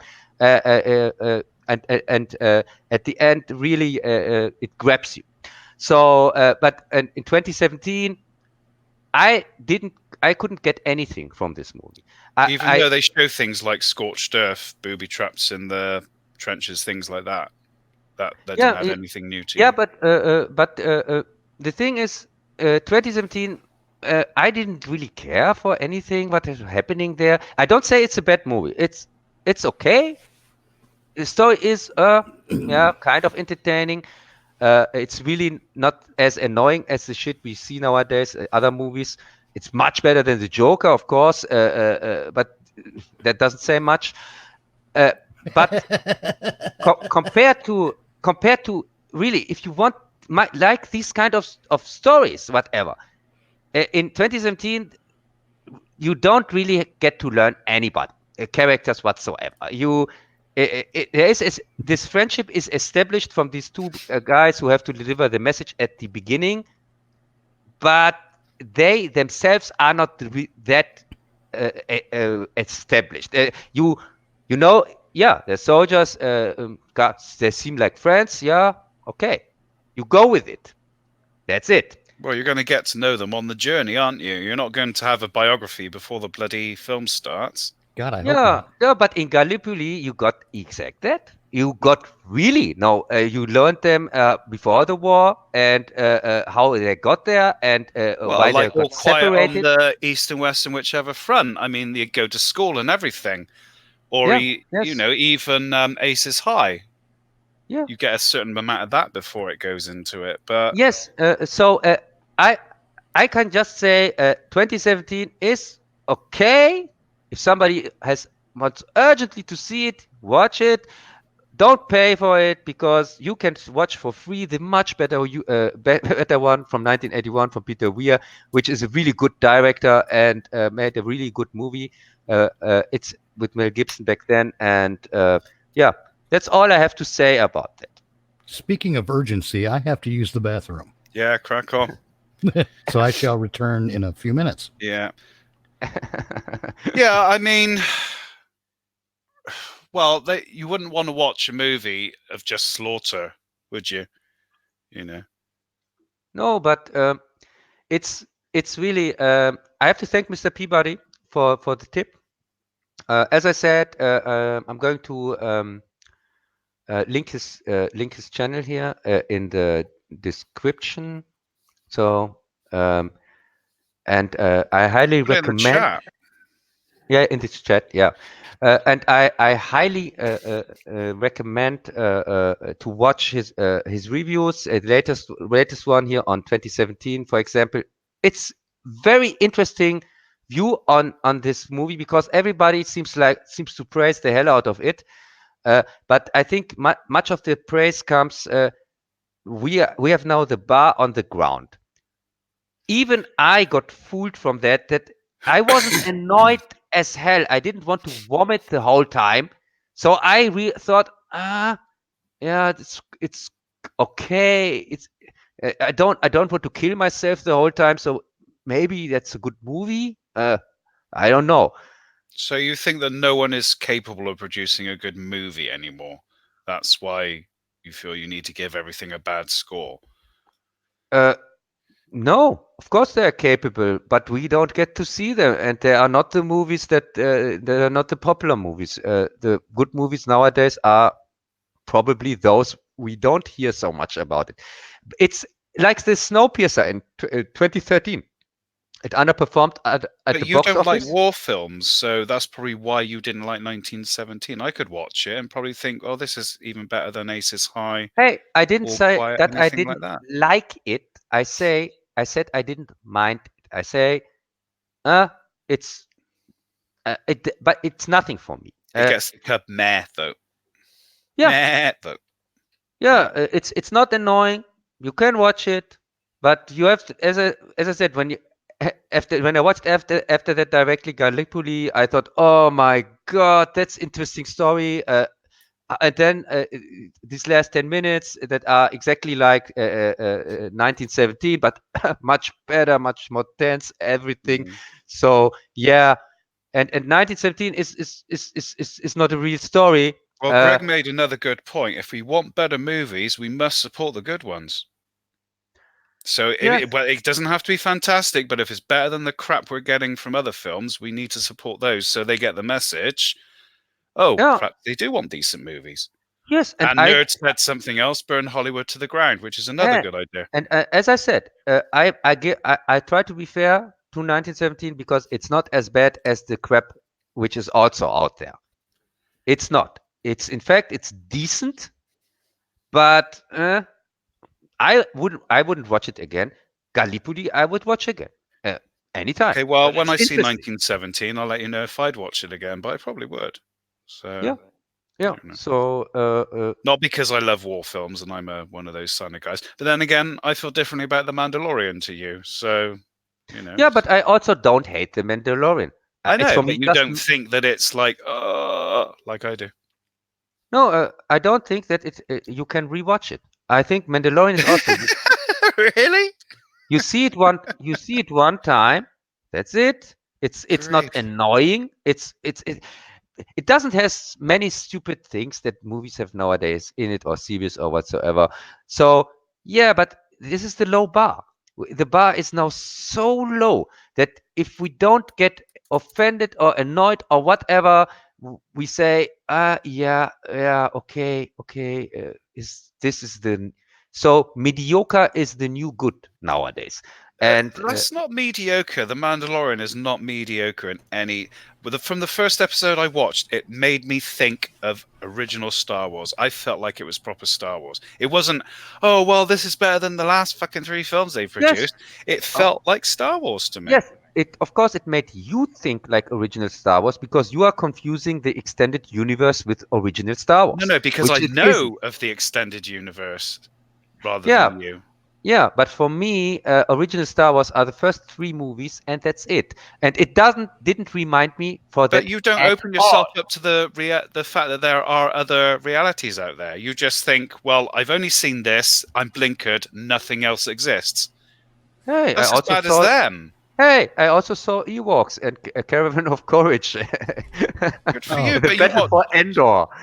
Yeah, but you if you don't learn something, you gain nothing from it. If you deny something, then what's the point? Hey, as I said, I'm not renting on 2017, and I'm not renting on Medichlorian. I say they are not annoying. I'm not vomiting the whole time when I have to watch them. I don't want to kill myself the whole time when I watch them. So I guess they are okay. Uh, That's Yeah. just they're just okay. yeah, they're okay. Okay. Yeah, but they don't do anything for me. I don't. I had not. I couldn't take anything away from 2017 when I watched it. I didn't really care for the people there because But I what didn't about know things them. like the wardrobe or the design or anything like that, lighting, all that sort of stuff? Did you get nothing out of that? No, No. because no, because it wasn't a realistic, gritty look on the war or something like that. It was a, it was a more like a tame look on the war. It was there was not much going on. That's pretty much trench warfare. Yeah. Yeah, there was so Lots of boredom and then intense fucking action. And if you're lucky, you get to go back at the end of the day. yeah, as I said, it was not an epic. For example, Gallipoli is a kind of an epic. It has the scale, and you when you watch it, Gallipoli was originally a naval. There's supposed to be a naval blockade where they're supposed to do it through naval action. Then they had to send the troops in. So it was quite urgent that they do it as quickly as they could. yeah, but the movie is an epic. It comes off like an epic. You get the scale of. You really think, oh my God, it's this is the place. How big? It's a big thing. There's really here's something big going on. There are many people whatsoever. This epic feeling you get that. But with 2017, it's because there is not. For example, he has the premise is that the Germans are not there anymore in some parts of No, they it here. retreated back to the Siegfried line Yeah, because they were trying to yeah, bait the Allies into invading, and then yeah. they would counterattack. So it's often kind of empty there where they are going, or there is not much going on. So you also so you don't really get the scale of this war, this big war, or what you don't get that. Also, the camera whatsoever is constantly it's this one shot thing, which it is not a one shot, but I know that. I it, honestly don't think you understand trench warfare and World War One warfare in general. So I'll watch it and then we'll discuss it further. uh, yeah, you can watch it and Yeah, as soon as I can watch it, we'll discuss it further, and I'll see yeah, how yes, realistic I find it. yeah, and don't forget, I'm not renting on it. I say it's okay. It's didn't annoy me, but compared to directly compared to the movie it ripped off, kind of, it doesn't hold up at all. So what? Well, we'll see. Yeah, and also you saw Gallipoli, and I think did you do you have it in mind as a bad movie? No, it's not a bad movie, but I would never put it in the same space as most of the other World War movies, like All Quiet, even Aces High. I would rate them higher than Gallipoli. Yes, I would because think more Gallipoli is a TV movie, to be perfectly yeah, honest. Gallipoli is not so much about the war Well, it itself. was a rush of a campaign anyway. It was like we can't. Most of the movie is the build up to that they sign on, and then they go to war. Yeah, but they screwed up. They couldn't get it right, so we need another plan. We'll send in the men. Boom. There you go. It was just one of those cock-ups, like most of the war. Yeah, but now you are throwing talking about the war itself with talking about the movie together. I'm talking about the movie. When I say the Well, half if it's of a the movie based on real events, yeah, but it had the half of the movie is the build up for the characters. It's how what they were doing in real life, how they met, how why they decided to go, even to join the war whatsoever. So it has nothing to do that there was a blockade and then they said we have to go in. These facts had nothing to do with the story.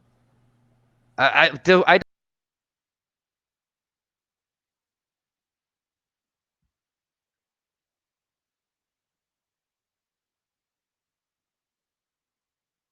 yeah. Hey, what's up?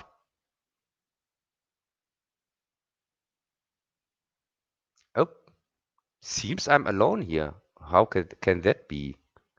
Uh, where are they gone? Oh my God.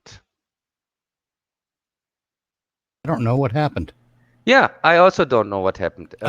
Thanks it God was- you are back. It was StreamYard seems to have booted us. Why? I have no idea. It happened to me once before using StreamYard. I don't know why it does it. Yeah, that's the reason why it's called Stream Tarts. Maybe. Yeah. As I said, I completely lost. I think it happens after a certain amount of time or something. I'm not sure.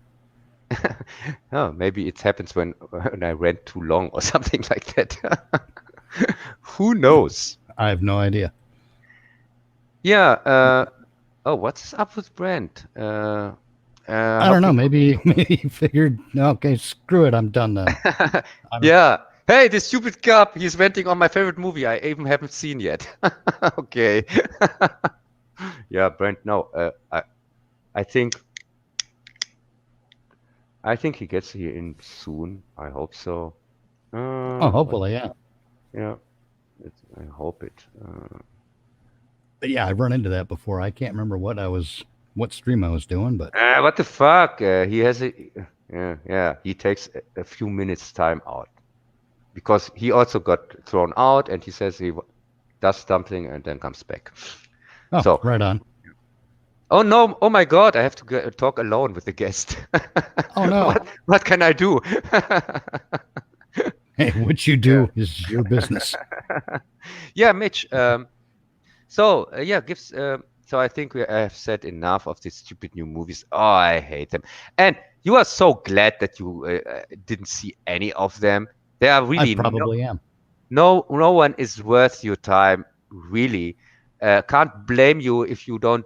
If you haven't watched them, don't want to watch them, don't want to waste your time with them. It's not worth your time. Well, I've noticed as I get older that I have less. How do I explain this? It's not that I'm less interested in something different. It's that I'm less interested in all the shit that's basically the same. Yeah, and let's take this opportunity. And you can introduce a little bit yourself. Tell me a little bit about your channel and about the channel you are constantly guest on. Well, my channel is basically inactive because I spend most of my time streaming with Arthur at Rhetorical Entertainment. Oh, what? With King Arthur? He's alive? No, not a king. Although he is running for president of the internet. Yeah, against memes. Yes. And he has my vote already. I told him that. Oh, right on. But no, we at this point, Rhetorical Entertainment is our channel, not just his anymore.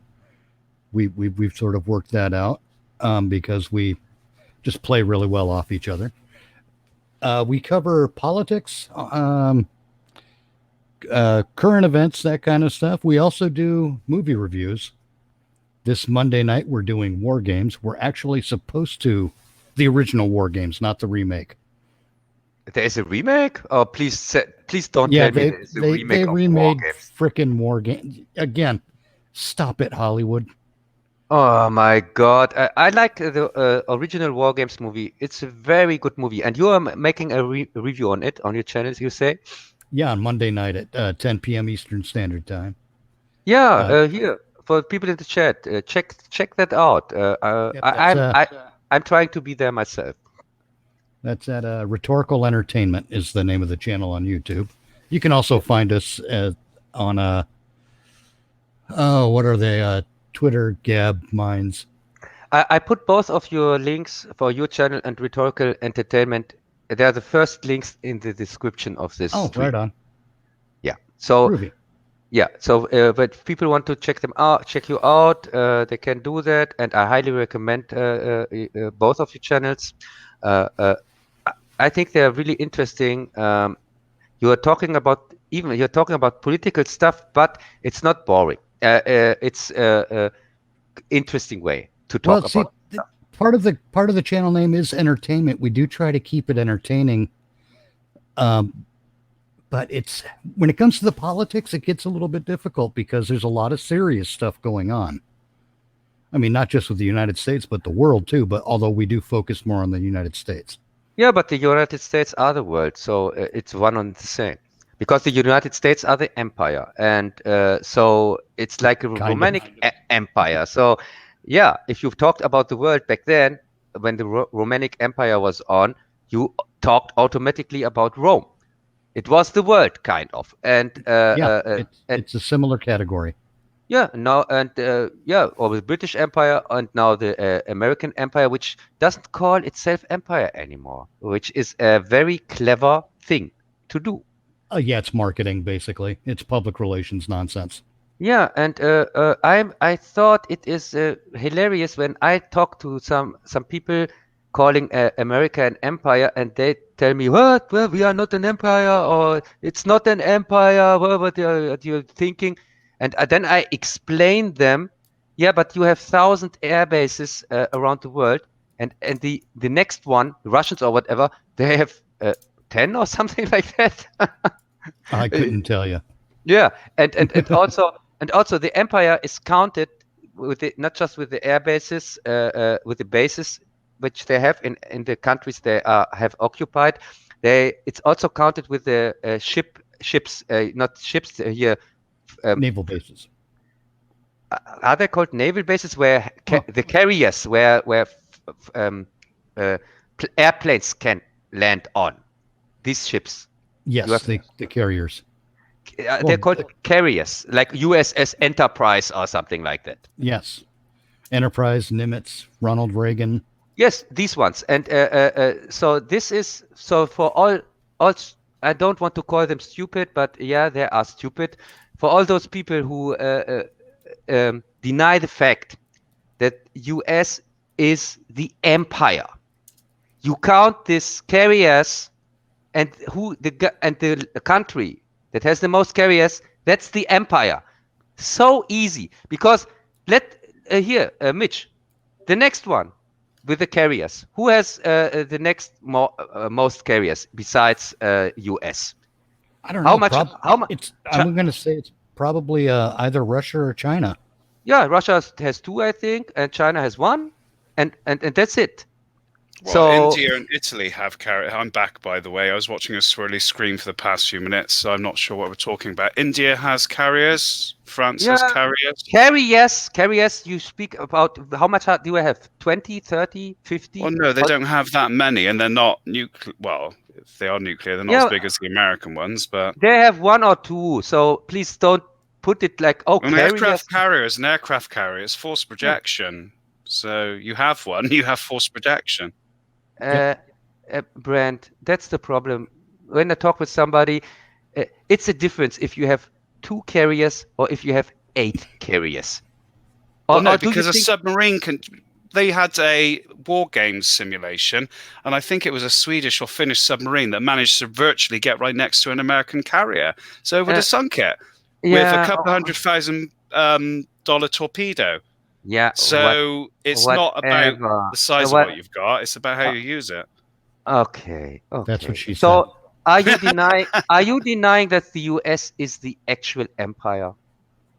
No, I'm not saying that. I'm just saying that something big, something powerful can be taken down by something relatively simple. Hey, oh, you can okay, you can see it with Yeah, another thermal with exhaust port. another number. Here, the budget for the military. The budget from the U.S. military is higher than the budgets of all world militaries combined. Yeah, but So please, it's really they are the empire, and anybody else who says anything, he has just no clue what is going on. but then you have other countries like Korea, whatever, who use all their budget for the military and nothing else. Well, Just to because be they're not as fair, powerful. Korea is not even Korea is a puppet from China. It's not even a competitor with the US. They're You don't just a think they're a puppet from. threat? Oh yeah, sure.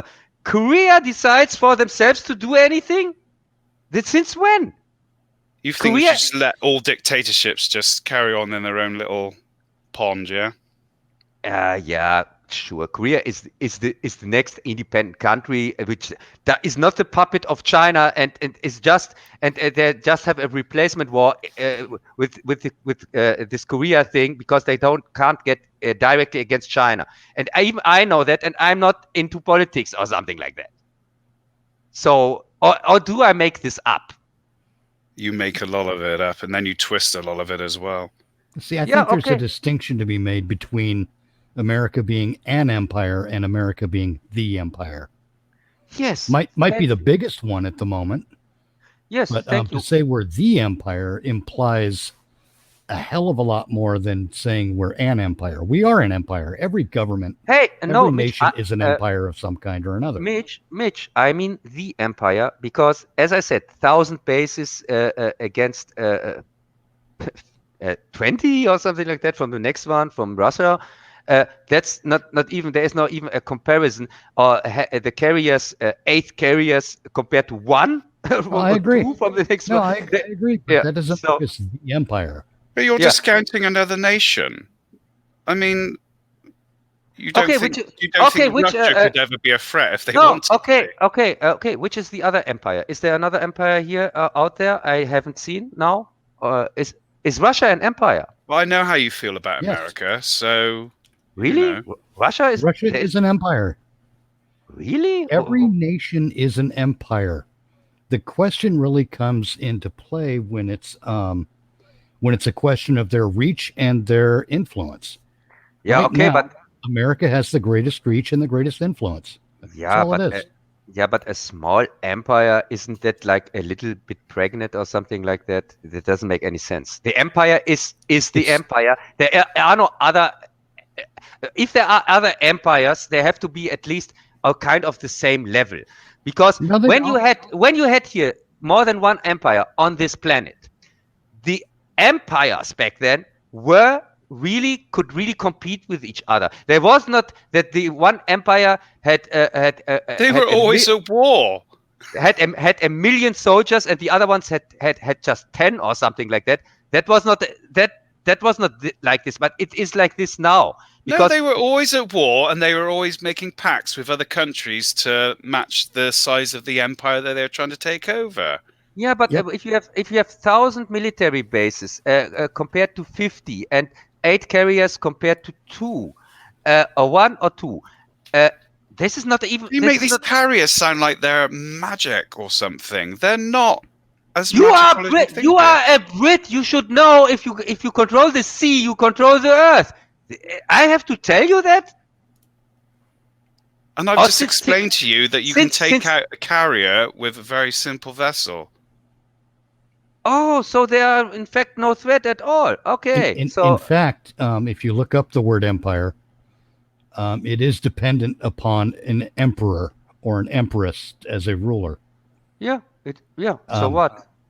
You have an emperor. It's not Trump. It's the guy behind him. We don't know. The puppet Bill? master. Bill. I'll call him Bill. Yeah, whoever. It's obviously not the president. So I'm not that naive that I think, oh my God, Empire Trump, Emperor Trump or something like that, Emperor Obama. No, they just get their orders. Of course, like any other puppet politician whatsoever. But okay, let's not make from this a complete political discussions. I think I made my thing clear how I see that, and you can further introduce yourself, Mitch. Further introduce my. Yeah, I'm wearing pants. Yeah. Okay. No. Okay. Hey, you see, if German tries to be nice, and this is the result. I want you, Brent. I want you. But no, we Arthur and I also do we're undertaking a project. Since you want to get away from politics, I'm going to steer you right back into it. We do a project on our podcast called the Reconstitute Us Project. And the concept there is we go through the American Constitution and we look at it not from a historical standpoint. And the reason we don't look at it from a historical standpoint is we want to see how relevant it is today. And we sort of do it from the point of view of America needs to be rebuilt. Yeah, but isn't because there's too much corruption and too much nonsense going on. And but one thing Americans need is to be unified. Yeah, but isn't the Constitution old news since the Patriot Act? It's worthless. Not as far as I'm concerned. Yeah, but the Patriot Act says the Patriot Act is shit. Yes, but the Patriot Act is there that the Constitution that you can't use as a normal citizen the Constitution anymore if you get arrested. If you get arrested without reason and they use the Patriot Act, you are fucked or not? Nope. That just means that we have to, as American citizens, take our country back from the controlling interests, from the politicians, political parties. We need to take America back, and it's up to it's in the state it's in right now because of the citizenry, because we become apathetic. Yes, you can do that after you took it back, but now it's you have the Patriot Act, which means everybody can arrest it without any reason, and that's it. The Constitution, they don't care for it. You get come to Guantanamo or whatever, and that's it, or not? You do know what happened in Virginia this week? No, I don't look. I don't watch news or something like that. Okay. The governor of Virginia, along with the Virginia legislature, has tried to enact some anti-constitutional, ergo pro-tyranny, firearms legislation. And tens of thousands of people showed up at the Capitol in Virginia. I don't know if it was most, but many of them armed to protest. Oh, okay. And here's the funny part. This isn't like the Antifa protests.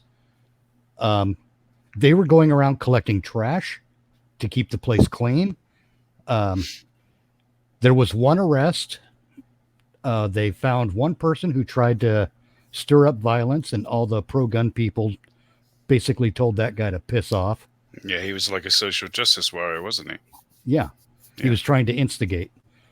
And no one was shot. There was no violence at all. It was a very, very peaceful and responsible demonstration. And you go to the other demonstrations with the woke people, they don't clean up after themselves. They fucking have violence, and it never gets reported on. Yeah, exactly. Yeah, I'm glad to hear that people still are protesting whatsoever. But the reason I bring that up is we have it within us as a culture in America to take back our country from those corrupting influences. We just have to get off our asses and do it. Yes, and good luck with it. We are still occupied by America, so we have to first get rid of the occupiers here in Germany, and then we can make our own constitution whatsoever. So we have an even longer way to go. There's nothing stopping the German people from slapping together a constitution. No, yes, there is something stopping us here at the air bases that America has here, the military bases. That's the reason why we can't do that. We are occupied as any other country which has American air bases in it. So write a constitution anyway. Don't let the fact that there's an American air base stop you. Yeah, as I said, when we get rid of the occupation here, maybe we get real independence. Then we can do something. I have given up on Germany a longer time ago. It doesn't, because we have here a kind of constitution which nobody gives a crap on. If you are rich, you can buy yourself free. You are standing above the law as anybody as anywhere else. So here's really not much hope. Also, we have here these 1984 laws Oh, I where know. where freedom of speech, things like that, we know that just from science fiction movies. Here in Germany is no freedom of speech. We have, in fact, even kind of thought control, and here's a culture of when you what, like here in 1984, when you tell that somebody else has done something. They want to Right. cultivate this culture that people Right. are. It's basic divide and conquer strategy. Yes, Divide the people against themselves, and a yes, governing body can basically conquer them with tyranny. Remember, yes. tyranny requires legislation to thrive. That's why governments so often engage in that kind of divide and conquer tactic. Yeah. I mean, they do it in America with the firearms. They do it with the abortion issue. They do it with everything they can in this country to try to divide the people. And I think the people in America are starting to become wise to it. And we've had enough. We're not going to take this shit for much longer. Yes, as I And said, the bright side for you is that when America finally decides to not take that shit anymore and starts electing people to office who have America's interests at heart, you'll probably see that airbase disappear. no, I Because don't think. there has to be a respect for the sovereignty of other nations. Yeah, but Rammstein, for example, one of the air bases I'm talking about, is the one that they need for the war on terror here in the Arabic states for the drones and things like that. They need this air base, so it won't go anywhere, because without it they can't do their wars like, for oil and things like that. So yeah, as I said, here in Germany it's a much longer way we have to go. We don't have to turn this in a political discussion here. I Well, think yeah, I didn't want to go all political, really, but no. it just came out of this project we're engaging in. No, you have with your partner here a political channel. So of course, that's you just said what your channel is about. Well, So yeah. which I find very interesting, by the way. Even if it's mostly U.S. Politics here from the countries things from the countries, or what you call it. It's not geopolitics, which I find more interesting even. Well, yeah, it's very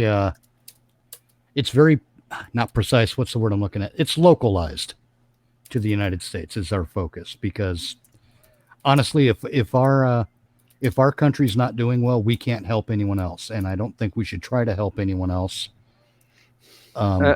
if we're not able to, because it'll end in failure, and that'll be bad for everyone.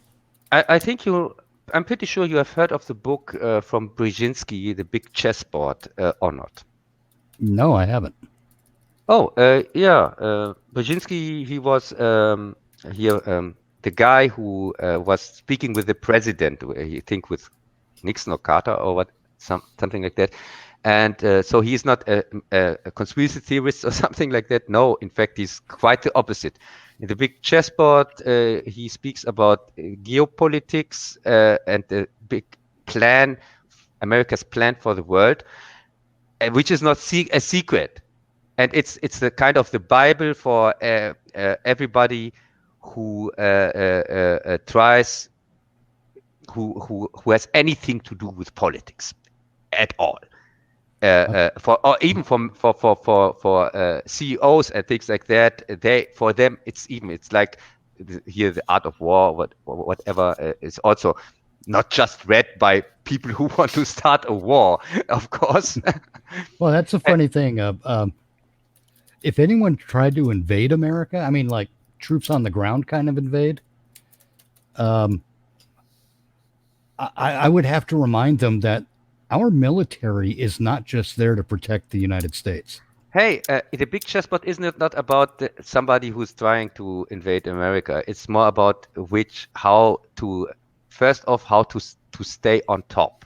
America has already is already the empire, and it's not from me, as I said. It's from Brzezinski, who is not a nobody and also not a conspiracy theorist or whatever. He's in fact a politician in America. Wrote this book, very famous. As I said, I thought maybe you have heard of it, or maybe if you hear the whole title, you get you think, yeah, it's this thing. Because I don't know the rest of the title. It's called The Big Chessboard, and after that is another title which has to do with geopolitics, things like that, and I have to look it up to tell you. No, but to finish my thought off real quick before we move on to other more interesting things. The reason you don't want to invade America is and it's also one reason we have a military. It's not just to protect America from the world, it's to protect the world from America. Because if you try to invade America, there is a contingent of our population who will not only kill you, but they will probably eat you as well.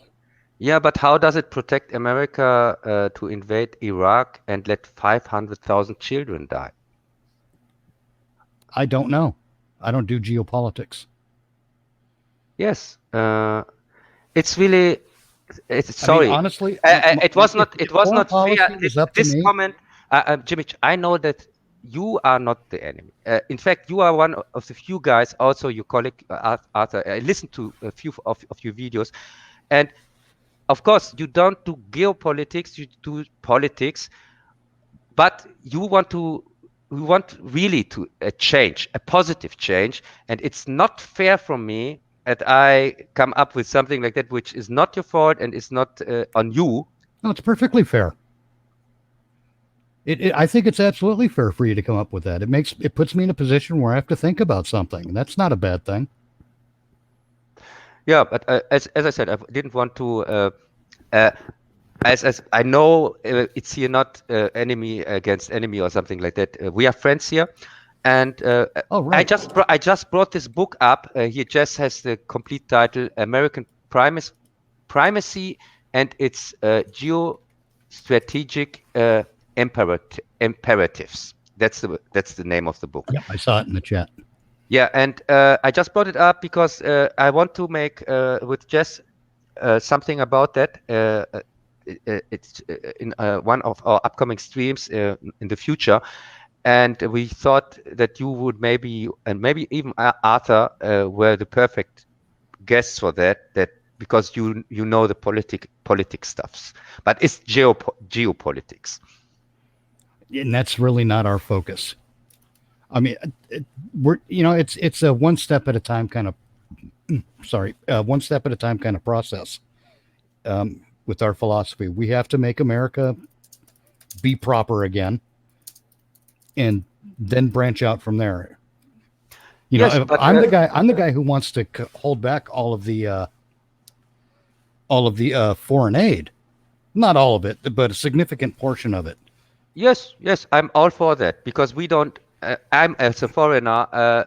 I say please stop the aid because it doesn't help anybody. It's in fact quite opposite. I'm very non-interventionalist, but there are some cases where you have to adopt a different strategy, and I'm aware of that. Yes, and even if you say you are not in geopolitics, you are in politics, which is just one step from geopolitics away, and at least that you are in politics makes you one of 1,000 or something like that, because most people are not even in that. So geopolitics is not even in reach for them. Right. And as I said, if you talk about geopolitics, you talk mainly about the empire or one empire. I can agree on that, which is the US, in fact. And if you are in US politics, you seem to be the right candidate for this kind of discussion. Maybe, but I think it all comes down to what Arthur and I believe, and that's basically that all people should be free. All people should have. I think all people want to be free, and they damn well should be. There should be no. There should be no tyranny through taxation, no tyranny through social credit systems, things of that nature. Let people be who and what they are, and let them fail or succeed of their own accord. If they begin to fail, they'll change their tactics and learn from it. Yeah, we can, as I said, we can talk about that in time. And this is supposed to be a show about entertainments. So yeah, let's get out of politics. No, it's not about fun and entertainment, because we are now talking about Star Trek and Puke. Oh, So that's true. the exciting politic talk is now over. The fun and exciting politic talk. Now we talk about serious things and depressing things. Yeah, I watched Star Trek Picard today. The first episode. For the that's the reason why Mitch is here. Is not his politics. He is a Star Trek fan. He knows his Star 1970. Since 1970. He knows his Star Trek, and he knows his Doctor Who, which we are also going to talk about a little bit. But just I would say, Mitch, because we are talking about Doctor Who so little, just could we take first Doctor Who, and because you didn't see these last 3 episodes, I told Mitch he has also to see them, and then he was reminded, what do you call it?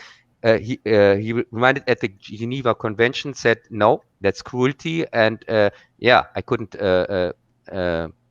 bring him to watch that, because that would be against the law. But I could trick Brent to watch it, at least 3 of the 4 episodes, before he looked up his rights. I know the Geneva Convention. It doesn't have a section for Dr. Woke. That's why every nation needs a Bill of Rights, by the way. It's either under section 47 or 49 to do with inhumane treatment of people, but it's not fun. Do you want me to talk about Doctor Who quickly? Yeah, please. Is there any other way? Yeah. Tell us. It ticks all of the right woke boxes, and they don't really research their history. They don't know how bullets work. And I was expecting Greta Thunberg to turn up in the 3rd episode. Yeah, that's all you need to know about the first 3 episodes of Doctor Who. Oh God, it's gone from Doctor Who to Doctor How Dare You. Well, no, the first episode, which was Spyfall, which was a spoof of fucking James Bond. Yeah, right. Spyfall. As I said, tick all the woke boxes. The man can't use the computer properly. All of these people are so special because they are women, people of color, whatever. Lenny Henry was in it. That's about the only decent thing about Brent, it. Brent, first off, we are here talking about Dr. Woke season 12, episode 1 to 4. The first 2 episodes were 2-parter. It was called Spyfall. Spyfall. Spy Fake or whatever. And it was kind of James Bond wannabe. It was embarrassing. But for Mitch and for the people who didn't see it, Brent, they're not going to watch it. I'm not going to spoil anything. Yeah. No, Brent, please tell us, what is Spokefall about? Spyfall. I'm going to ruin it for you all. It's about the Master. Oh yeah. Yeah, I saw some reviews and stuff. What is the brilliant? What is the brilliant master plan? The master plan is to get a race of transdimensional beings to invade through time and spy networks to take over the multiverse. And also, he's destroyed Gallifrey. There you go. You don't need to watch it anymore. He turned up as a German. And let me tell you, the Eiffel Tower, the French disabled the elevator on the Eiffel Tower. So how she fucking managed to use the elevator in the Eiffel Tower, I don't know, because they didn't fix it till 1946. Huh? Do your fucking history research, people. Hey, but she has her wonder stick or not? Yes, but that wouldn't fix a fucking broken elevator line. It didn't fix the broken script, but Yeah. w- It's what- basically, the best part about it is Lenny Henry's in it, and that's it. That's the only good thing I could say about it. yeah, but you can tell us about the helpers of the master. He has this a human who helps him. He's a kind of Bill Gates in Lenny black, Henry is like a Bill Gates, something- yeah. He's something not like quite that. human. He gave some of his DNA away. Kills his mum in the episode. Yes, but why? What is his? What does he get from that? I think he wants to be, because he wants to turn everyone into computers, because as Into most people hard say in drives. science fiction, Yeah, the best into- computer is the human brain. Yeah. So he wants to control it all, have a few people around, and then be the top dog. The That's master, a bad idea. Yeah, but no, Brent. But he never said that he wants few people around. He, in he fact, did say he wants a few people around when he's doing his Really? speech. Yeah, going to Oh keep a my few God. people around, and I'm going to be the top dog, and we might restart again. That's what he said. Okay, so he is going to erase kind of the complete human population for a few They'll people rewrite around. their DNA and turn them into computers. Yeah, basically. Yeah, he erased the whole. Yeah, but and it turned into computers or hard drives. They are dead or not? Kind of. They're Yeah, not. they're just literally a brain. I mean, the way they do it is they're just shells of the person, and then they're Yeah. inside. So, But it's so got that- people that- like, yeah. Yeah, but these other ones are not reproducing anymore. No, isn't it? You don't need Just- to reproduce. If you can keep it in a certain state, then all you're using is the brain.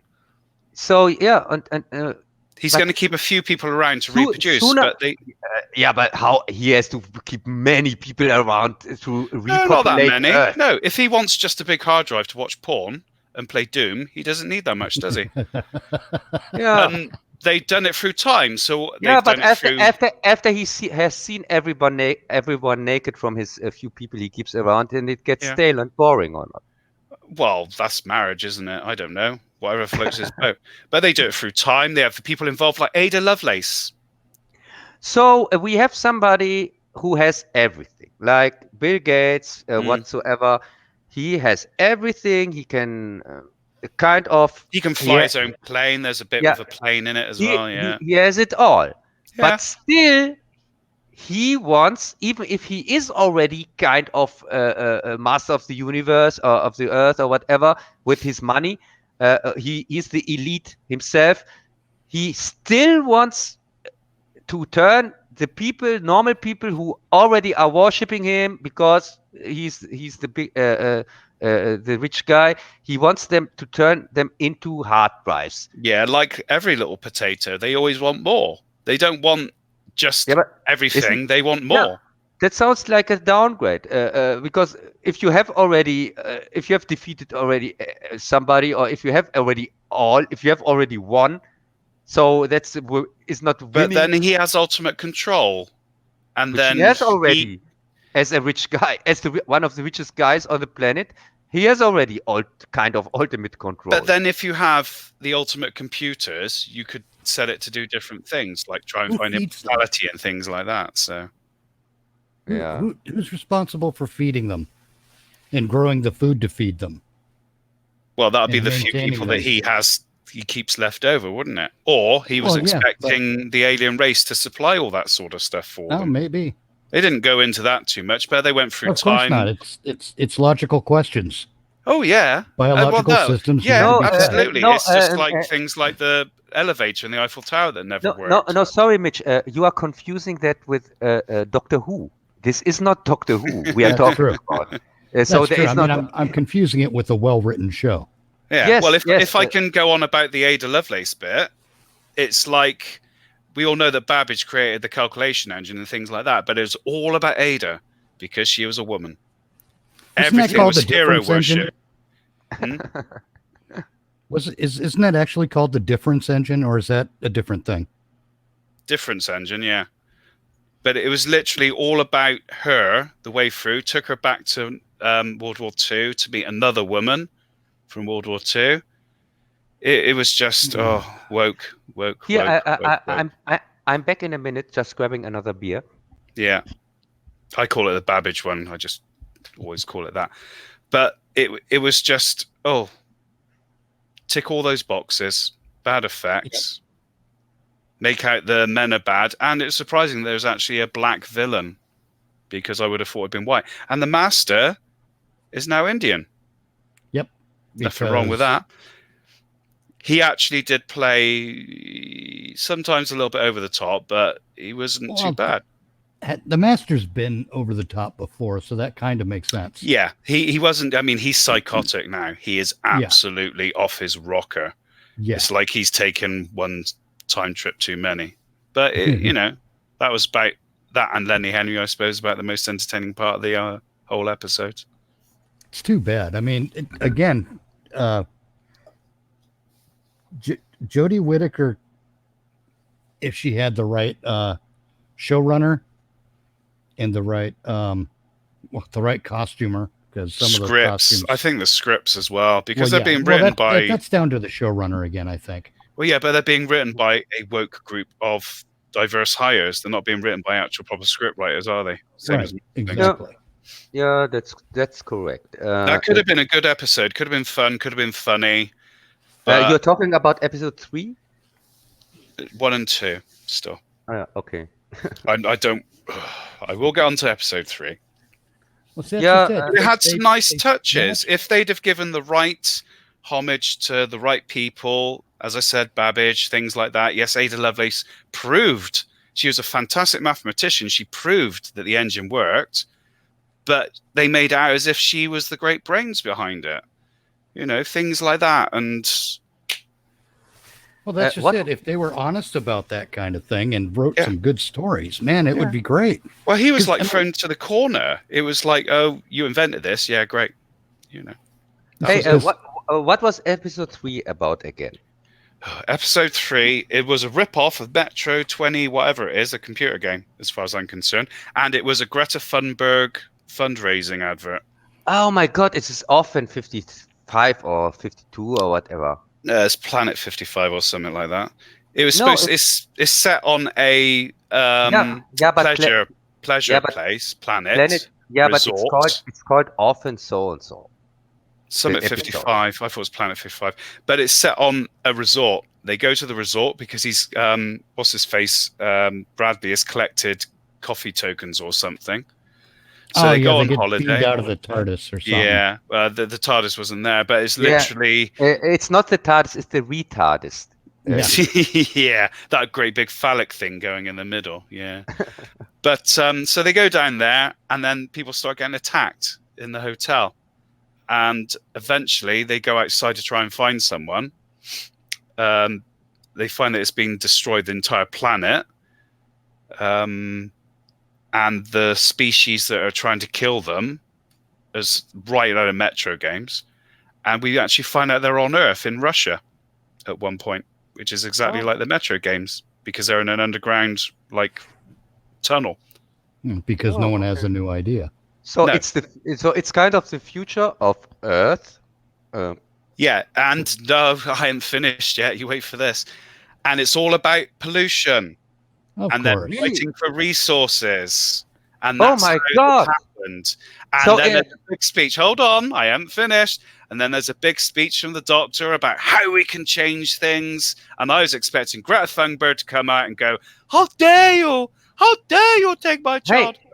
Hey, you mean there is at the end a scene where he discovers the Statue of Liberty, and then Doctor Who gets on her knees and says, "Damn it, you destroyed it!" No, they find a Russian sign for the actual tunnel, so they know that they're on Earth. But it is literally all the men again are made out to be fucking useless, and all the women are fantastic. And we can change this, though. The future's not set. We can do what we need to change the planet. She mind reads one of the creatures who would have no racial memory of what happened on the planet, but she gets all the images. Hey, is there what's up with this bad mother and the daughter that doesn't look like the mother at all? Hey, you're being racist. It's basically the mother went off to make money out of the resort to try and terraform the planet, to take it over again, make it a proper planet. Then she'd make more money on it. So she abandoned her husband and kid. And it was a revenge story that lasted 2 minutes, because then the woman actually helped her daughter and the daughter helped the mum.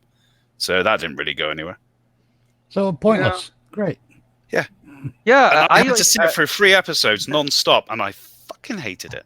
Hey, Mitch, are you now hooked and excited for New Who? No. Now you can understand why I wouldn't watch the Tesla one, because by the time I finished watching the 3rd episode, I was ready to throw my computer out the window. Seriously, I just want good writers to write for Peter Capaldi's Doctor. That's what I want to see. Yeah, so I'm going to take the Tesla bullet. Episode 4 is the horror of Tesla or something like that. And it's about scorpion robot things that are disguised as, I think, first they're kind of in a disguise. It plays out in the time where Tesla lived, latest 18th century or 19th century or something like that, I think, or beginning 20th century. It was late 19th, if I'm not mistaken, but I could be wrong. Yeah, the time where Tesla was a thing, and they need. There are a race of scavengers, something like that, and they need the Jawas. Yeah, something like that, and they need Tesla because that he repairs something for them. So there are a race of technology from far the future race technology, but they need Tesla for something. I didn't understand what was going on. I have a feeling.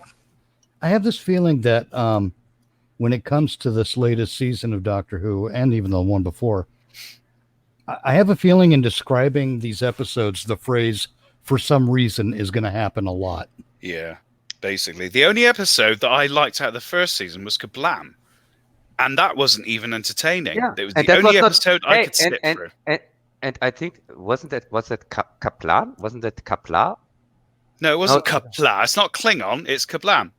The Amazon one. That was the only episode I could barely watch. Oh, yeah, Kaplan. That's the word for priest in German. Kaplan. Well, Kapla, success in Klingon. Kapla. Yeah. Okay. In the American mispronunciation, Kapla.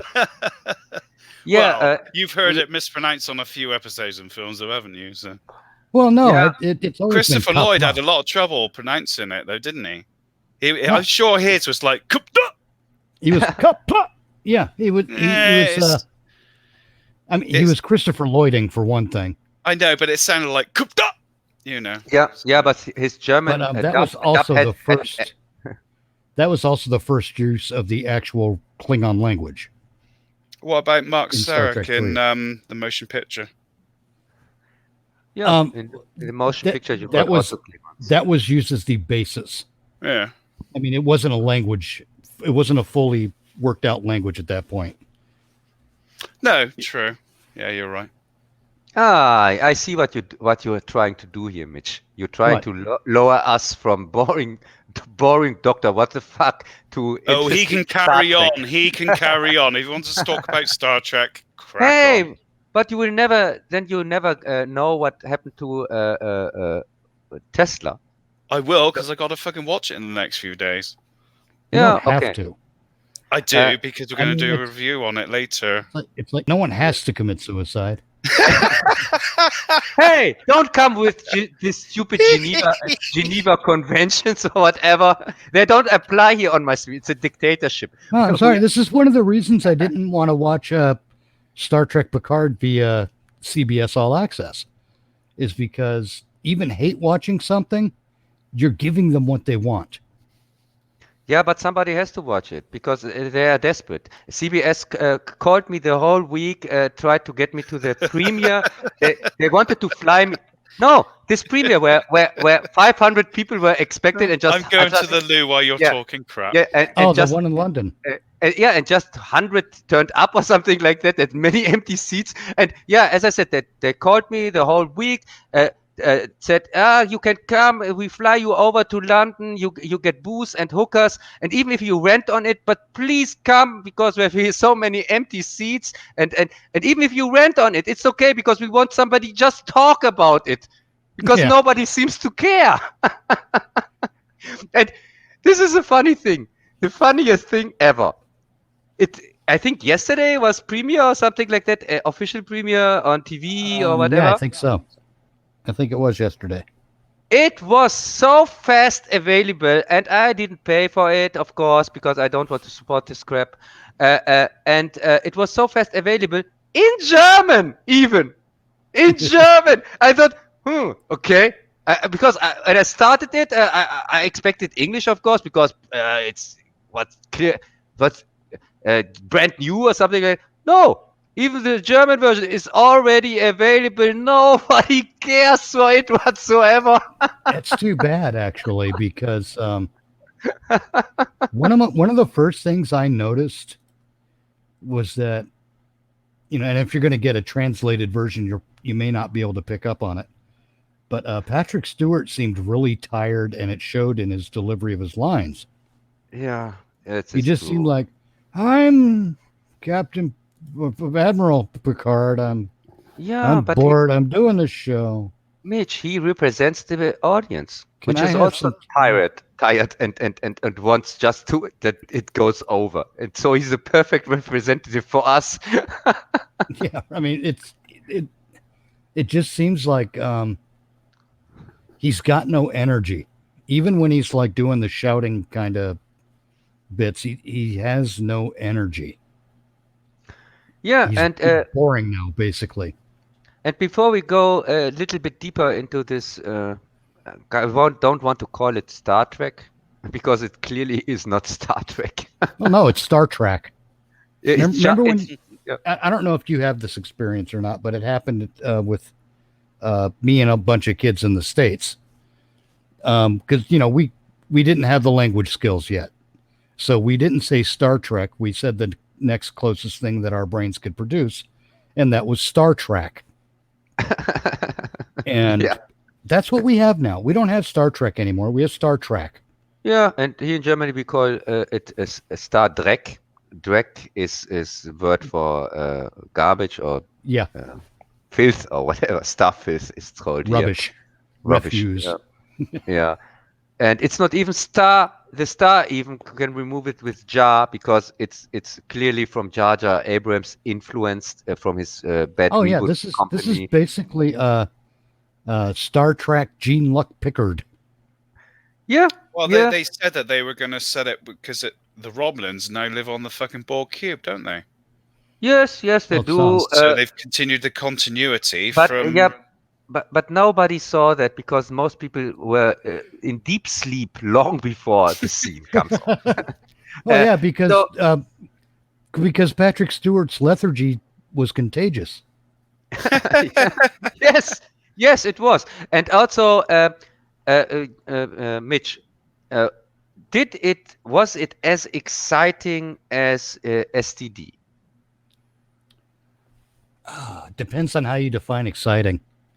See, it's STD would be more exciting because there was more action, but STD didn't spend as much time thinking as Picard did.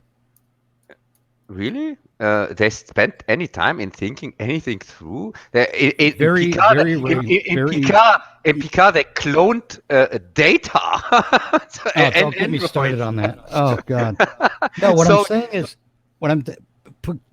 the premiere episode of Picard set up some interesting things. What's going on with the Borg cube? That's interesting. What are the Romulans doing with the Borg cube? That's interesting. Most of the rest of it was just you don't clone a human from a fucking android. It doesn't work that way. Even a human, not even. My God, if you take a 5-year-old kid, it would tell you maybe, oh yeah, we clone data, then we have another android. But no, it goes even further. It says, no, we didn't clone an android from an android. We cloned a human from an. And also, we go into that. We go in a second. We go into that. I want to know how much did you see of STD? Are you familiar with this? I saw STD everything crap? except for the last episode of season 2. That's Okay. one reason I didn't want to watch this. What? So you never got the exciting scene where Spock gets Spock gets his instructions from here Captain Mary Sue, where she tells him and reach out for the person that is least like you or something like that. Oh yeah, shut up, lady. So that's the No, reason why he met Kirk, by the way. Yeah, whatever. Yeah. Oh my God, it's No, like see- Solo. Now, see, I see a couple of the same things happening in Picard that happened with Discovery. In Discovery, You it's mean almost like like it was Yeah, Mitch- almost like what? Mitch, you mean like people not showing up to the premiere? There's that. That's why it showed up. For Oh free yeah, on I see YouTube. the similarities. Now, in Discovery, they spent a lot of time revisiting Star Trek, the original series, in one way or another via reference. Remember the Mirror Universe? Oh, okay, yeah. Remember Tribbles? Oh, okay, yeah. Remember If- Spock? Remember if- the Enterprise? if Remember Talos revisiting- 4? Yeah, but if revisiting is the same like invading, Remember Sarek? Yeah. No, what I'm outrageous. saying is they tried so hard to tie every element of Star Trek Discovery to stuff that was established later in the timeline on Star Trek the original series that it stopped being Star Trek Discovery. It became Star Trek. Hey, remember the original series? Yeah, Star Trek into reference. Basically, yeah. It it's was this just another special- version of Star Trek into reference, and it was shit. No, it's that's this is bad reboot, bad robot, secret hideout. These Yeah. are hacks. Yes, I know. Hacks. And that they still get work is the most shameful thing ever. But that you they- know what's going to happen with Star Trek Picard is the same thing. Because already this episode we had Data. Next episode we're going to have Riker and Troy. Next Yeah. episode we're going to have 7 of 9. Yeah. They're just going to do that. It's going to be a different thing with each episode where they're doing a intentional callback to ground that's already been tread. Yeah, but speaking about it, did they really had Data? Was that Data? Yes. He didn't look like Data. It doesn't matter. It doesn't matter because they had Brent Spiner playing Data. And hey, remember Data? You like Data. Yeah, You should like but our show because we put Data in it. yeah, but I mean, having Data, should tell the people here, Data didn't show up. He appears in a dream or vision or something like that. Yeah, 2 dreams. Yeah, well, Data was destroyed in they're trying to rewrite that film, aren't they? But they've got B4 and they keep him in fucking storage. So Oh Yeah. yes, and before also turns up in storage form, of course. Because Why let's didn't they use lore? yeah, let's. You oh, think they'll break lore out later?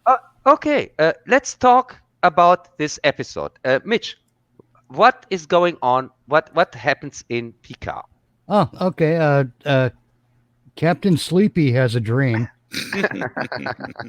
and it's a in call that to dream- action. It's not a dream. It's a call to action. Whatever. Yeah, Captain Sleepy has a dream about Data for some reason. On his vineyard, by the way. At the vineyard, and which I thought was burnt down actually when his brother Oh and nephew were killed. no! You had a dream that it was burnt down in Star Trek Apparently. 7. Well, I don't know if they ever said that the vineyard burnt down. To be fair. Yes, they said they came. They died in the fire. Well, yeah, they said they died in a fire, but they never said it was at the vineyard. Is what I'm getting at. But that doesn't matter Yeah. Because- Okay. because Grandpa has a dream, and he sees Data, and Data plays poker with him, and then Mars gets set on fire, and after Grandpa wakes up, we discover that the atmosphere of Mars is still on fire for some reason. Yeah, at least something is on fire there. Yeah, Because the audience is clear not. because the androids that Bruce Maddox built decided to rebel and set Mars on fire. Why? for some reason. You mean because script says so? Yeah, basically. So Because they they needed conveniently decided when we have to say that here these guys here needed evacuation, these Romulans. But yeah, to be fair, while all that stuff was going on in Picard's dream, the new hire girl, whatever her name was, Dodge. Yeah, I think something like Yeah, that. something like that. I don't know. Yeah. Doesn't matter. Just call her Mary Sue 1 because It- we it- get a it- Mary Sue 2. Yeah, I mean, seriously, it doesn't matter because she gets killed later. Yeah, spoilers, whatever. Yeah, whatever. So she's making out with her space alien boyfriend, and the three guys beam in and You mean stab- the scene? You mean the scene where she behaves like a man and the boyfriend behaves like a gay fuck? yeah, well, like almost as though Like a beta male. Is there anything deeper than beta male? A zeta male or something like that? well, no, he's like one step away from the friend zone. Okay. But then the guys beam in to try to kidnap her, and they try to they say knock her out, and they put a hood over her head for some reason. And instead of this is what bothers me. These guys came in armed. They had the phaser guns or whatever kind of guns they were, and it's a standard thing throughout Star Trek that energy weapons have a stun setting. So when they go to knock her out, they don't fucking press the stun button. They go to hit her in the head after they put a bag on her head. Hey, you forgot to say they knew that this is a kind of android whatsoever, and they knew she's a threat, and constantly were saying, "Is she activated? Is she activated?" So then they gave her the time to activate because she basically clearly didn't know what is going on. And then she beats them up. Yeah. She punches the bad guys after they stab her boyfriend through the chest. Hey, they did everything they could. They put when the guy said, "Here, knock her out" or something like that, he puts just this bag on her head and waits that she has the time to activate. Yeah, and then after that happens, she runs away and finds Picard at the vineyard and goes to visit him, and they talk about something, and she shows him her necklace. It's Yeah, there's some stupid stuff going on in this show. Yeah, and they immediately have a kind of connection bond whatsoever. Yeah, because whatever. Because Picard dreams about robots. Yeah. Yeah. God. Yes, and so she shows up there and has still the fresh blood on her forehead whatsoever. Yeah. Of course, maybe the vineyard is next to her home or something like that. No, It's she's right probably around the next to a corner. transporter. Yeah, whatever. And so she shows up there and tells him, here are some stupid things and something. Yeah, I killed people whatsoever. And Picard says, oh yeah, I like you. Let's be best friends. Oh, let's not forget this thing too. This is one of my nitpicks. I hate it the way they do this. They do things that they think are subtle to try to manipulate the audience. And this is one of them that bothers me is when there's an action beat, the volume jumps up. Anytime there's action fight, space guns being shot at each other, the volume gets turned up for some reason. To get people to look up from their phones, that's why. Yeah. No, people have to know when to be excited. Yeah, it's because we don't know that the explosion is a stressful situation. Yeah. Oh, this is supposed to be exciting. Oh, thanks, music. Yeah. Weirdly, you know what I like best about it, actually? What I like best about this premiere episode is the dog. The dog was cool. I like the dog.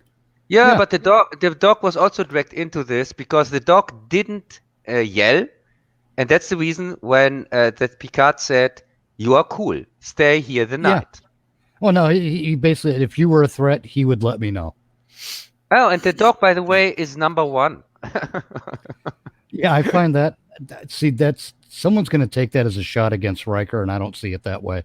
No, I also don't see it that way. In fact, it's maybe the only settled thing there in this hall. By coincidence, that is the only thing that makes a little bit sense because Picard is, of course, he's serious normally, but also deep inside, I see that he would call his see, dog number one.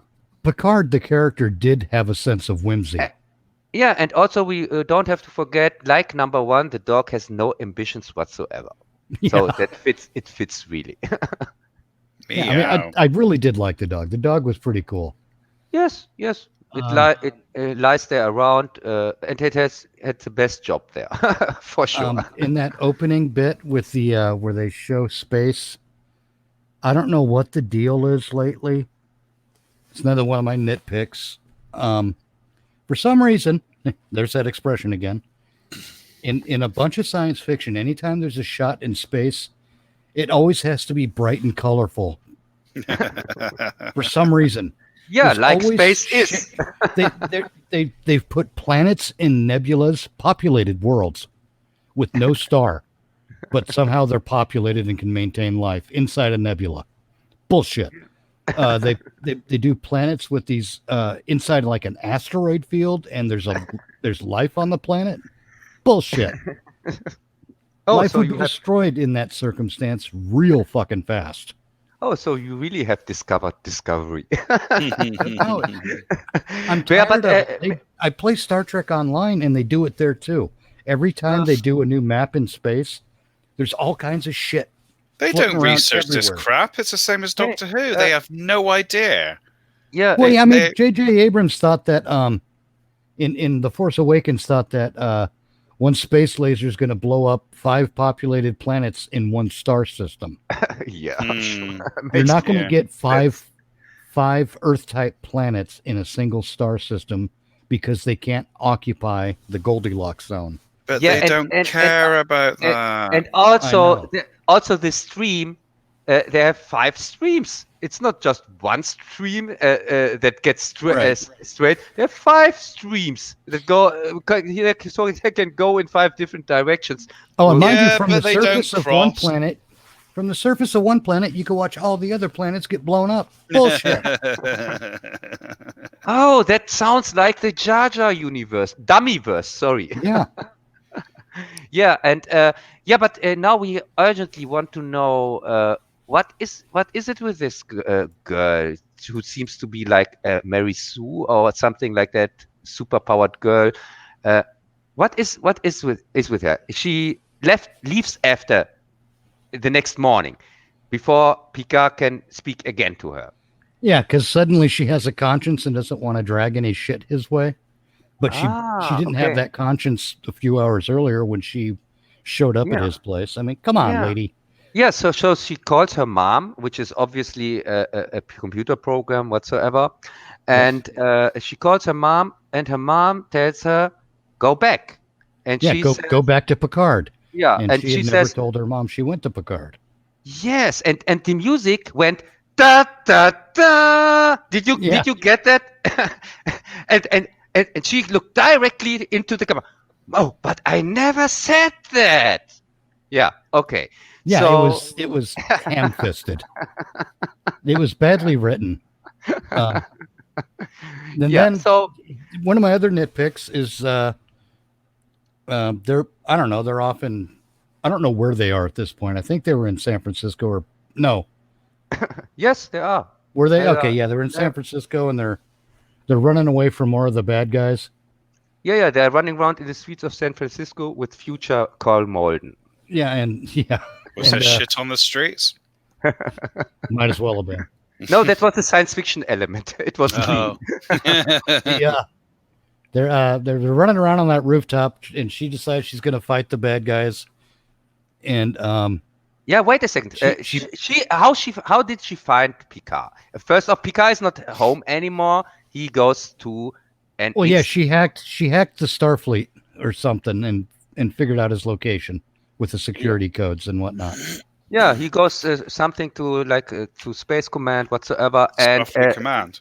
Yeah, and there they meet again And before they can talk, these guys show up again. This Romulans or whatsoever, assassins, and we start to fight again.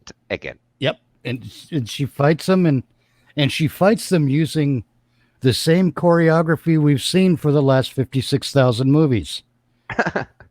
Yeah, she is seriously, super duper. she might as well have been in the fucking Avengers.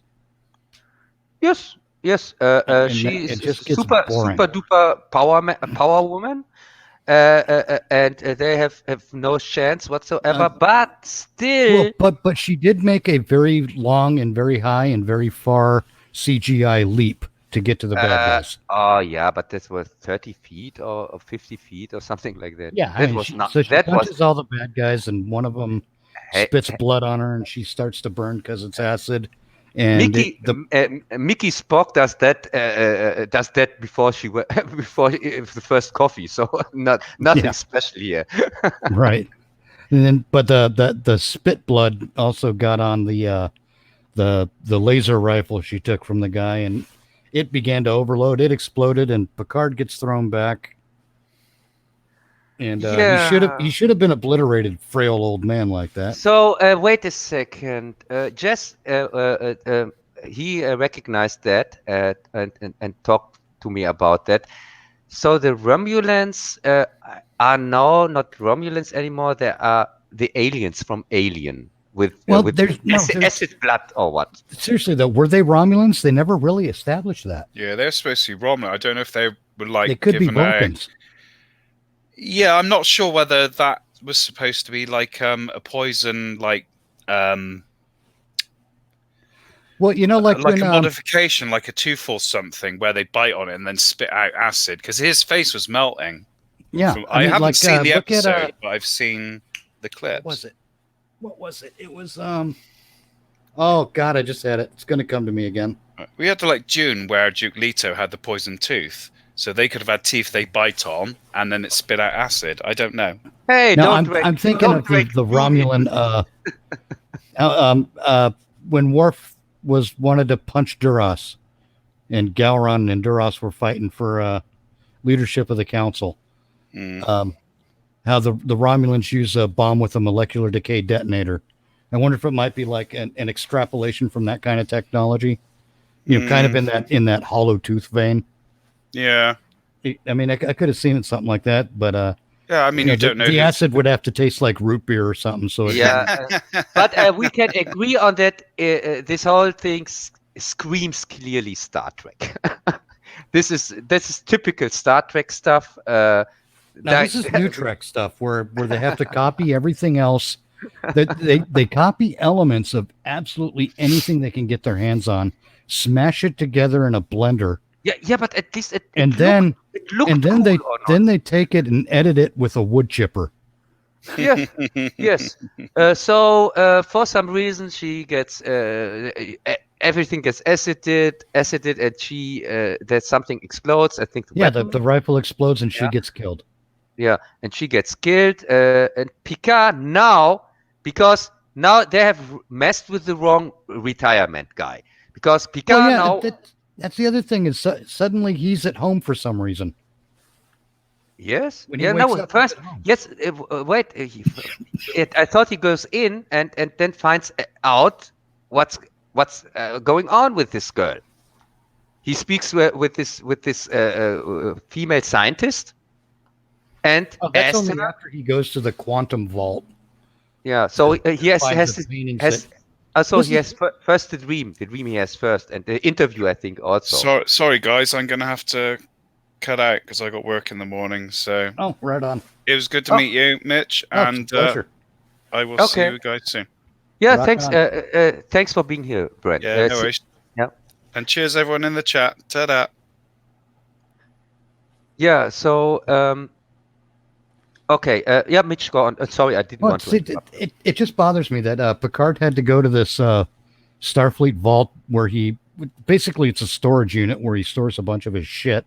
Yeah, but you And forgot he completely digs. this important picture. It's like the dice. These important things you forget constantly.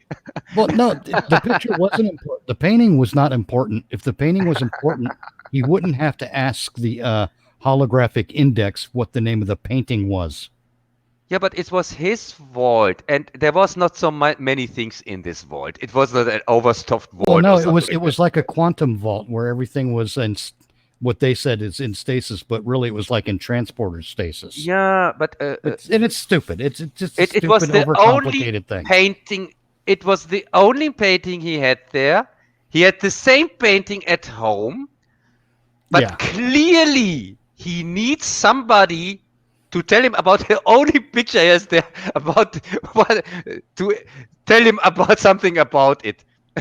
Yeah, well, that's what I mean. He needed the index to tell him everything about the painting when Yeah. Data gave him the paintings. It's stupid. Yeah, it's not like he put it in there or something like that. Like, oh no, No, we normally the retired. index, it would be a funny, hilarious scene if the index would have asked him, huh? What? I didn't put it here. You Yeah, did. really. I You mean, put it here. what, How can I know?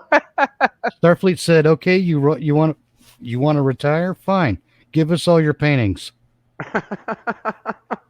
And we're going to catalog them and index them. And Yeah. we're going to cross-reference them and fuck you, Picard. No. they Yeah, didn't do that. Mitch, it's clearly too deep for us. You don't get there are clearly deep themes we don't get here. Oh yeah. Well, and to be fair, and I would not be surprised if they did this again. When they premiered Discovery, they did 2 episodes that had nothing to do with the Starship Discovery. It was just laying down some groundwork, and they might be doing that I here. know. Yeah, maybe. If I would care, I would really think about that. Oh yeah, that's just it. I don't care, and those thoughts just occur Yeah. to me anyway. Yeah.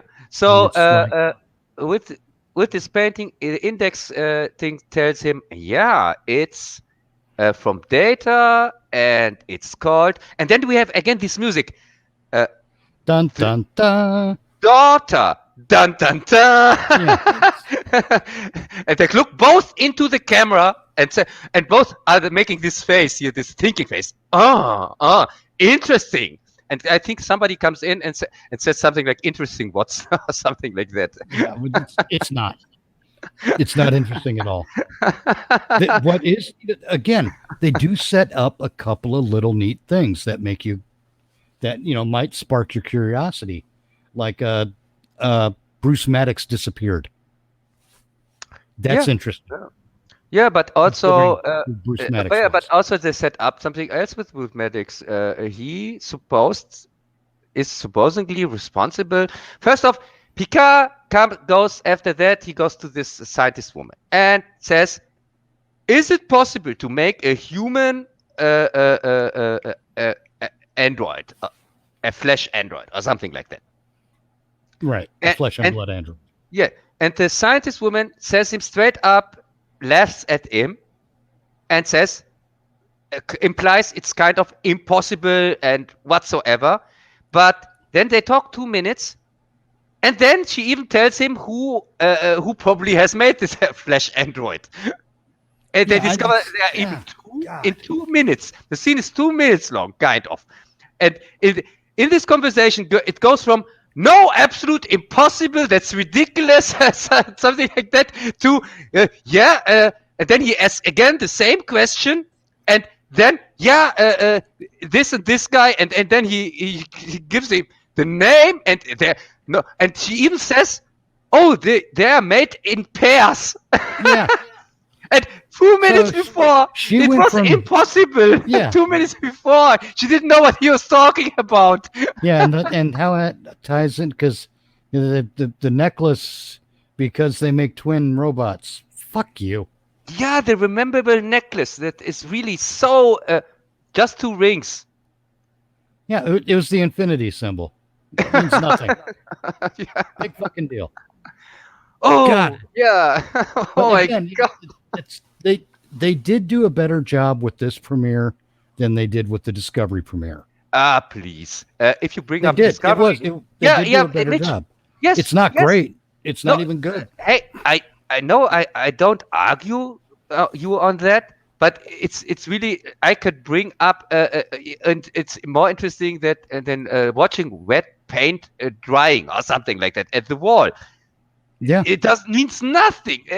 Discovery is it's the lowest bar. It's not even a bar anymore. It's underground. It comes out in China. So low it is. Yeah, pretty much. I mean, So Discovery's crap, and this is crap with a better coat of paint. yeah, it's like you say it's better than Transformers or something like that. Yeah, sure. Basically. Yeah, basically because it's And shorter. because I think they're going to do the same thing. I think they're going to find themselves making the same mistakes, and Yeah. I think they're going to. I think So- they're going to find that that the people at CBS who are worried about how Picard is going to be received are correct to worry. Yeah, and so what do they find out? They find out this girl is this flesh android. the flesh and bone android. And everybody knows they are made in pairs, like Yeah. this cis pair in Phantom Menace. Oh, there's always a master and apprentice, but in this case, but you see always just one of them, of course. And in this time, they are always twins. It's a rule written in stone from the beginning of the ages for of the some time. reason. Again, see- for some reason. Yeah, for some reason, because script says so. And they're going to do this thing. They did it with Enterprise, where there's it's franchise fatigue. No, it's not. So, It's shitty but- writing fatigue. But Mitch, at least we now. First off, they cloned Data's here. They cloned a positron or whatever from Data and made two fleshy kind of daughters from that. Bullshit. And yeah, because that's a thing. Of course, Well, everybody again- knows that's possible. Again, they and- don't do their homework. They don't know that a positron is part of the nucleus of an atom. yeah, and clearly it contains all the data of data. One No, positron. it doesn't. It can't. It's not how it works. Use your positron- imagination. The positron in a positronic brain exists in one state or another in order to store information. I should be more clear. To store a piece of information. Yeah, but that's accurate science. We are talking about Star Trek. It has nothing to do with Right. science or something like that. Not at all. It's also not called science fiction. It's called just fiction. They deleted no, the science 2009. You know who Harlan Ellison is? Heard the name, but can't tell you. Harlan Ellison was a prolific science fiction writer. Books, novels, all kinds of stuff. He actually wrote the original screenplay for the original series episode City on the Edge of Forever. From original Star Trek. Yes, Oh, okay. with oh, the Guardian of Forever. oh, yeah. Oh, cool. You mean the time where they had writers? Yes, And not just random people from the street.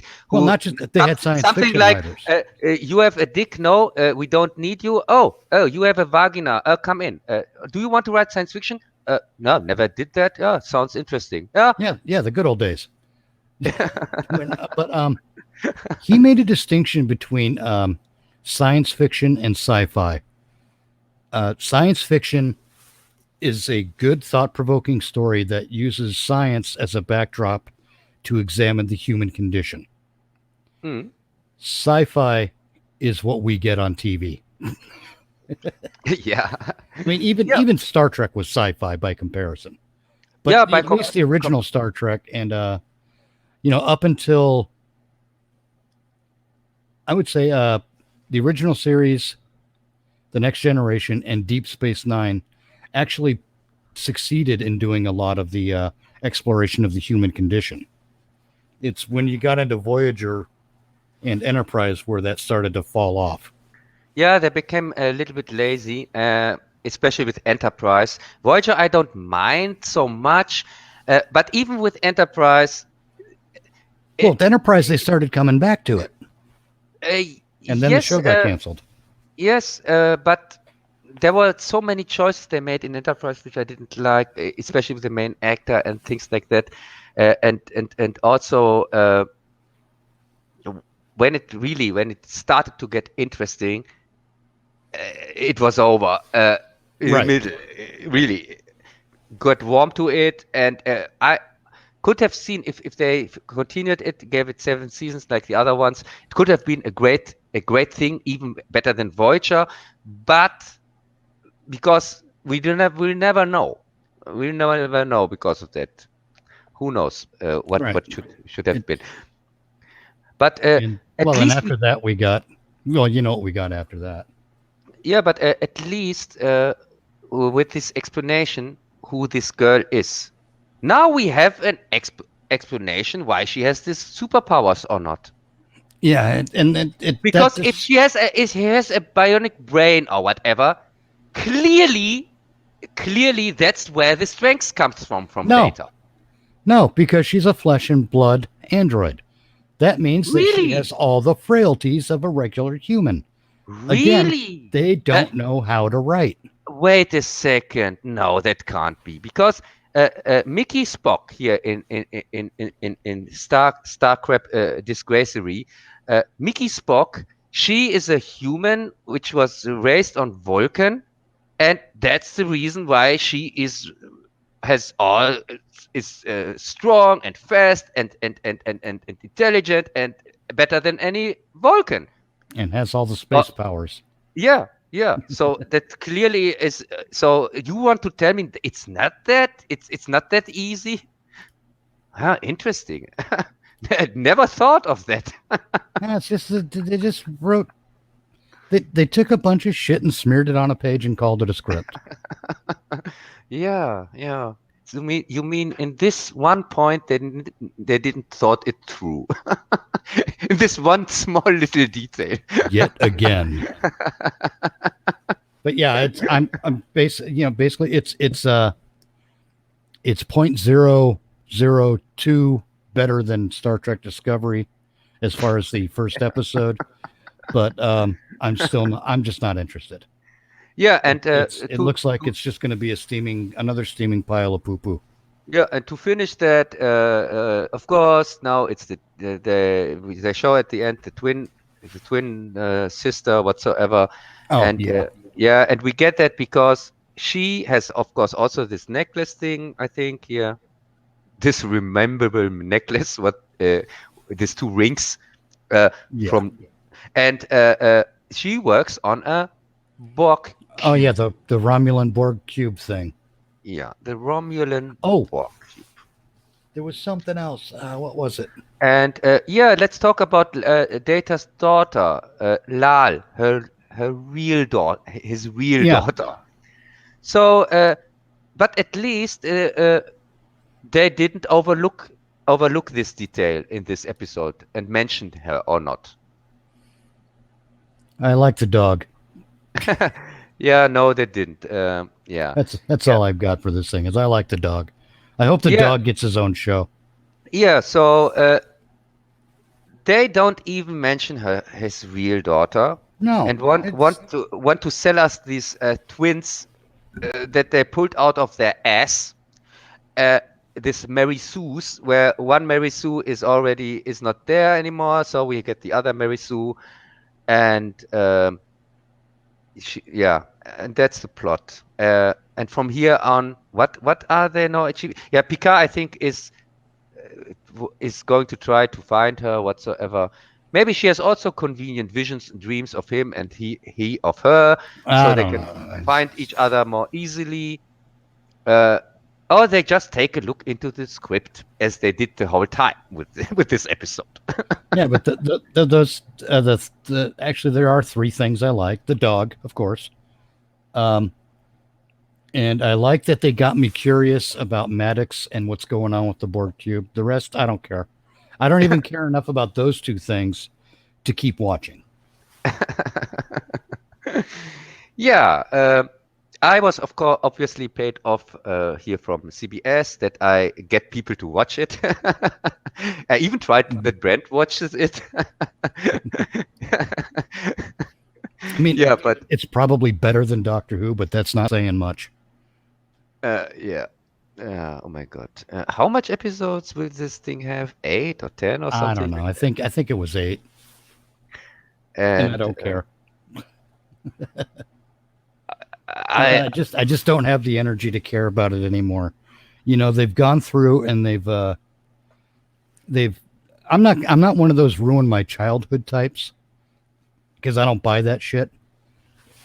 But I don't want to see anything they're creating when it comes to Doctor Who, Star Wars, or Star Trek anymore. I just don't want to watch it because I know it's just going to piss me off. Yeah, I agree on that 100%. It's just annoying. Looks like 10 episodes. Oh God. Yeah. Well, yeah, but they had a deep story to tell, obviously. They need this time. They need this time, and you saw how good they used the time to establish things. They established a hemorrhoid in my ass. So what is going on with the pacing of this episode?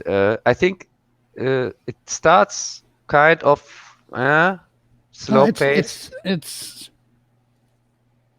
how do you phrase this? How do I put it? They're doing that thing like I talked about earlier with the 10 episode streaming thing, where they're basically going to try to tell me why Darth Vader has a cape, and who the fuck cares? Why is 7 and 9 shooting laser guns? Who cares? Yes, they are going to make exactly what you have said. They're going to bring in the nostalgia casts for in the next episodes. We have in one episode Riker, one have 7 whatsoever, and everybody they can get their hands on and who is going to show up for a paycheck is going to turn up. Pretty much. Yeah. That's the other thing. It doesn't feel right that Starfleet would be the way the show wants to portray Starfleet and the Federation. It just doesn't feel right that the Federation would go isolationist and Starfleet would back out of a mission to save the Romulans. That isn't right. That's what happens when J.J. Abrams fucks with the timeline. Yes, and also let's say the home world of the Romulans seems to be not that populated, 900 millions. Is that? Yeah, that's weird too. I mean, there's 7 billion of us on Earth right now. Yeah, so maybe the Romulans are like the Vulcans, not so into sex every 7 years or something like that. Maybe. That could be an explanation. Or it's a small planet. Could be. Yeah. So maybe it's a little empire, like we talked about it a few hour ago. It's just weird because a Romulan star empire you think would be a star empire and not just one planetary system. Yeah. If it's going to be called the Romulan Star Empire, there's, that empire has to cover more than one star. Yeah, and also these suns that are constantly exploding when the script needs it to. We had that already in Star Trek 6, where the energy moon was exploding. Oh yeah, that was the Klingon moon Praxis. Yeah, the Klingon moon Praxis, which was back then really, I liked the storyline. It made sense for old Star Trek, and also Nicholas Meyer is just a good director. He made Wrath of Khan and the 6th one. I like both very much. Wrath of Khan probably my favorite one, but now we get another sun explodes out of nowhere. And I say out of nowhere because really Well, that for some reason.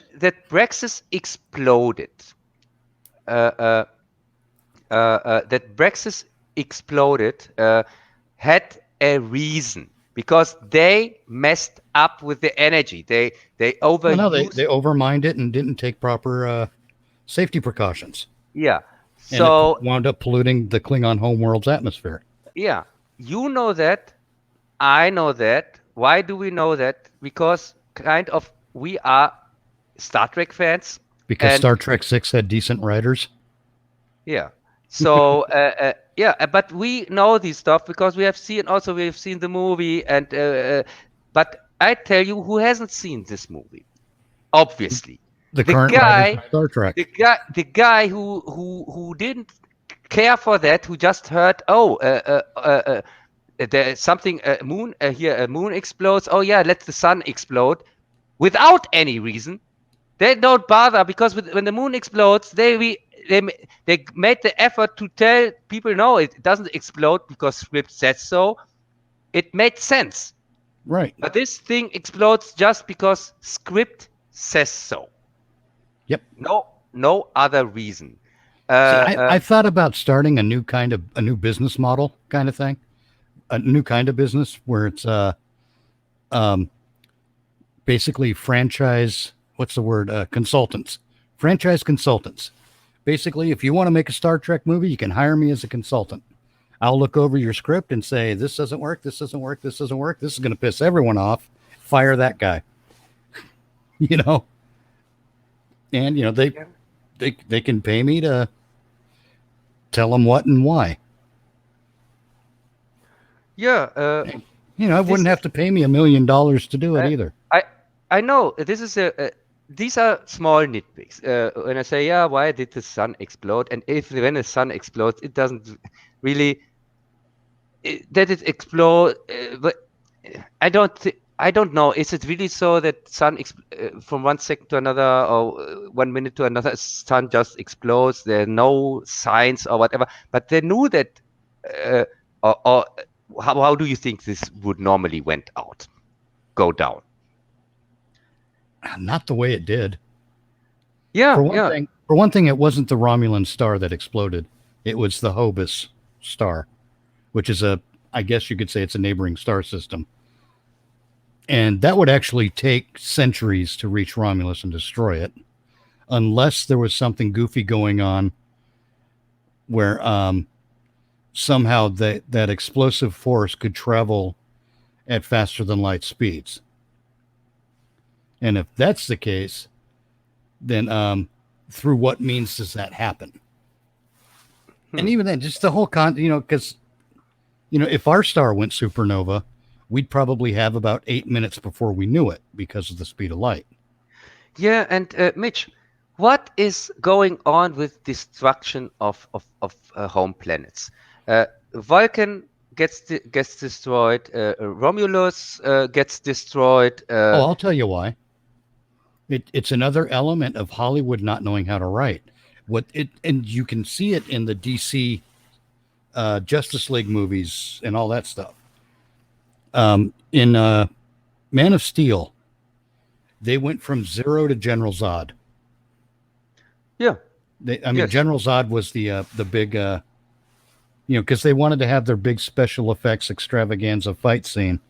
What they should have done is build up a little more slowly with some lower tier Superman villains and make it more of a character piece so you can go, okay, I like this Superman. Spend 1 or 2 movies so you can like Superman, and then you bring in the big guns as a villain.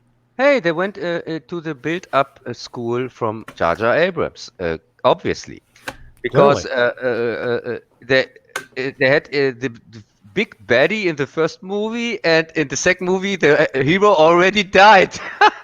Yeah, the Superman.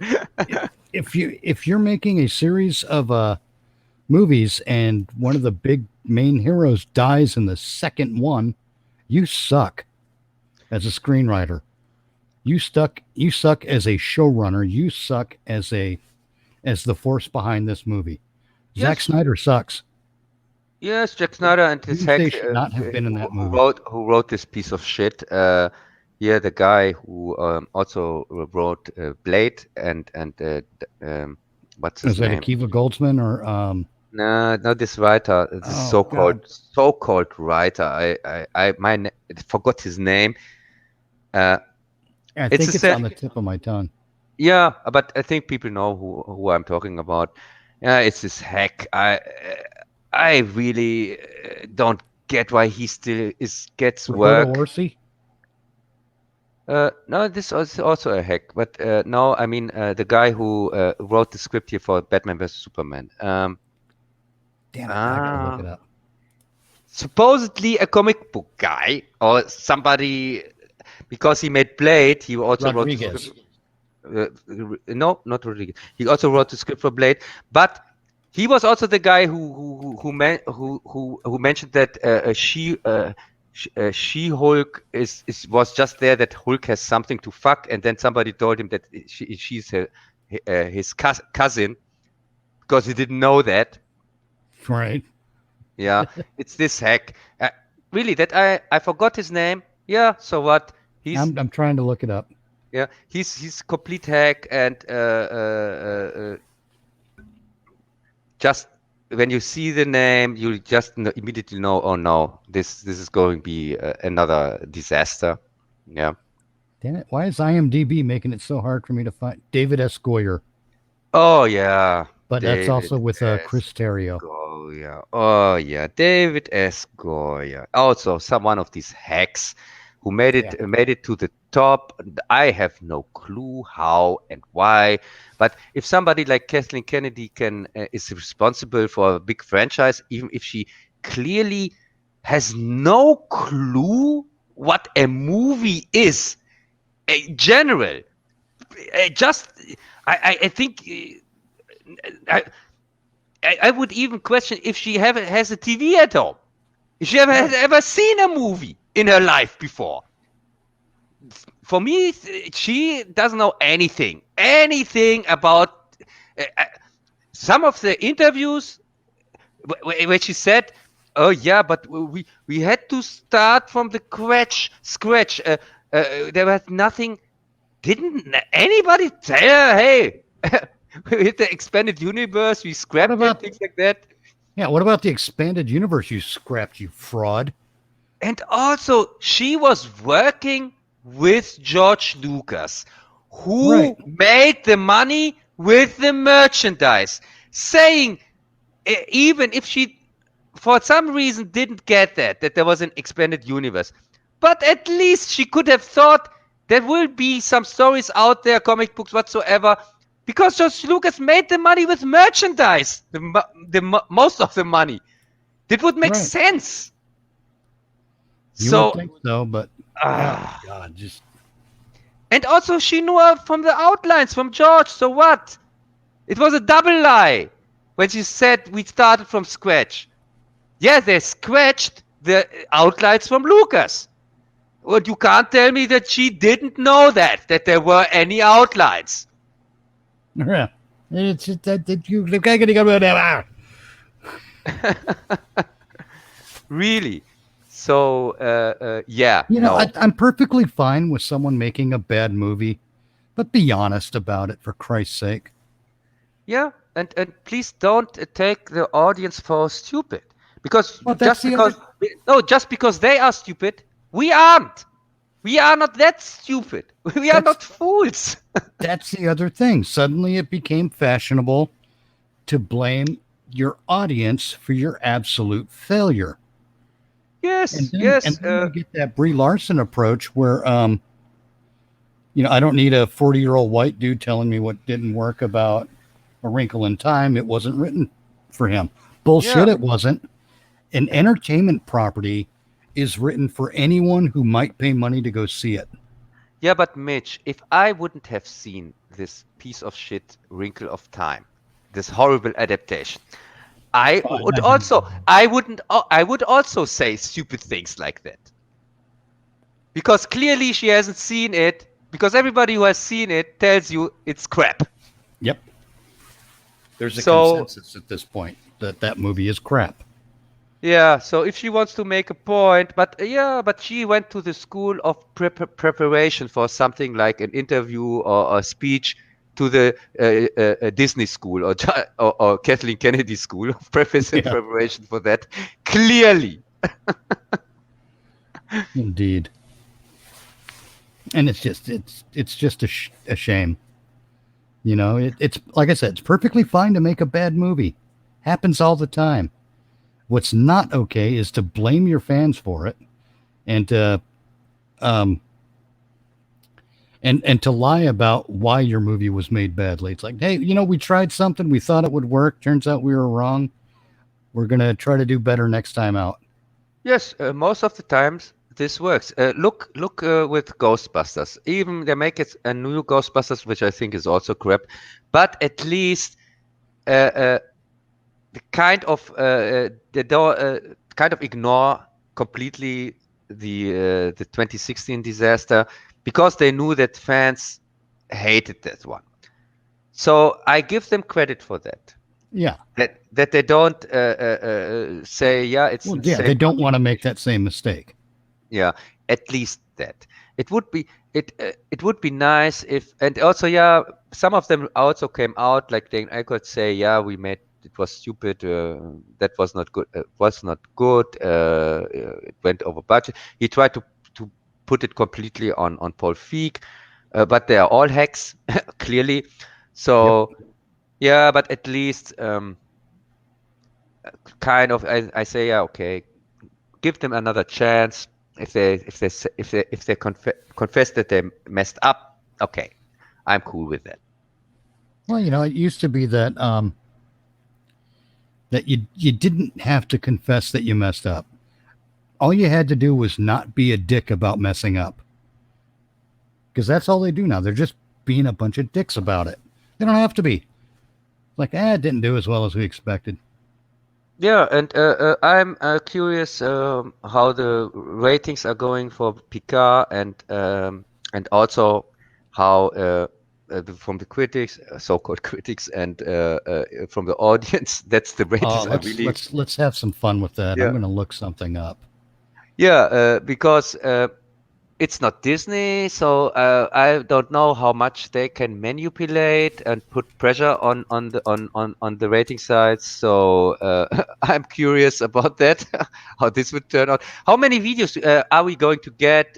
Oh, yeah, it dropped from 1% to 0% or something like that.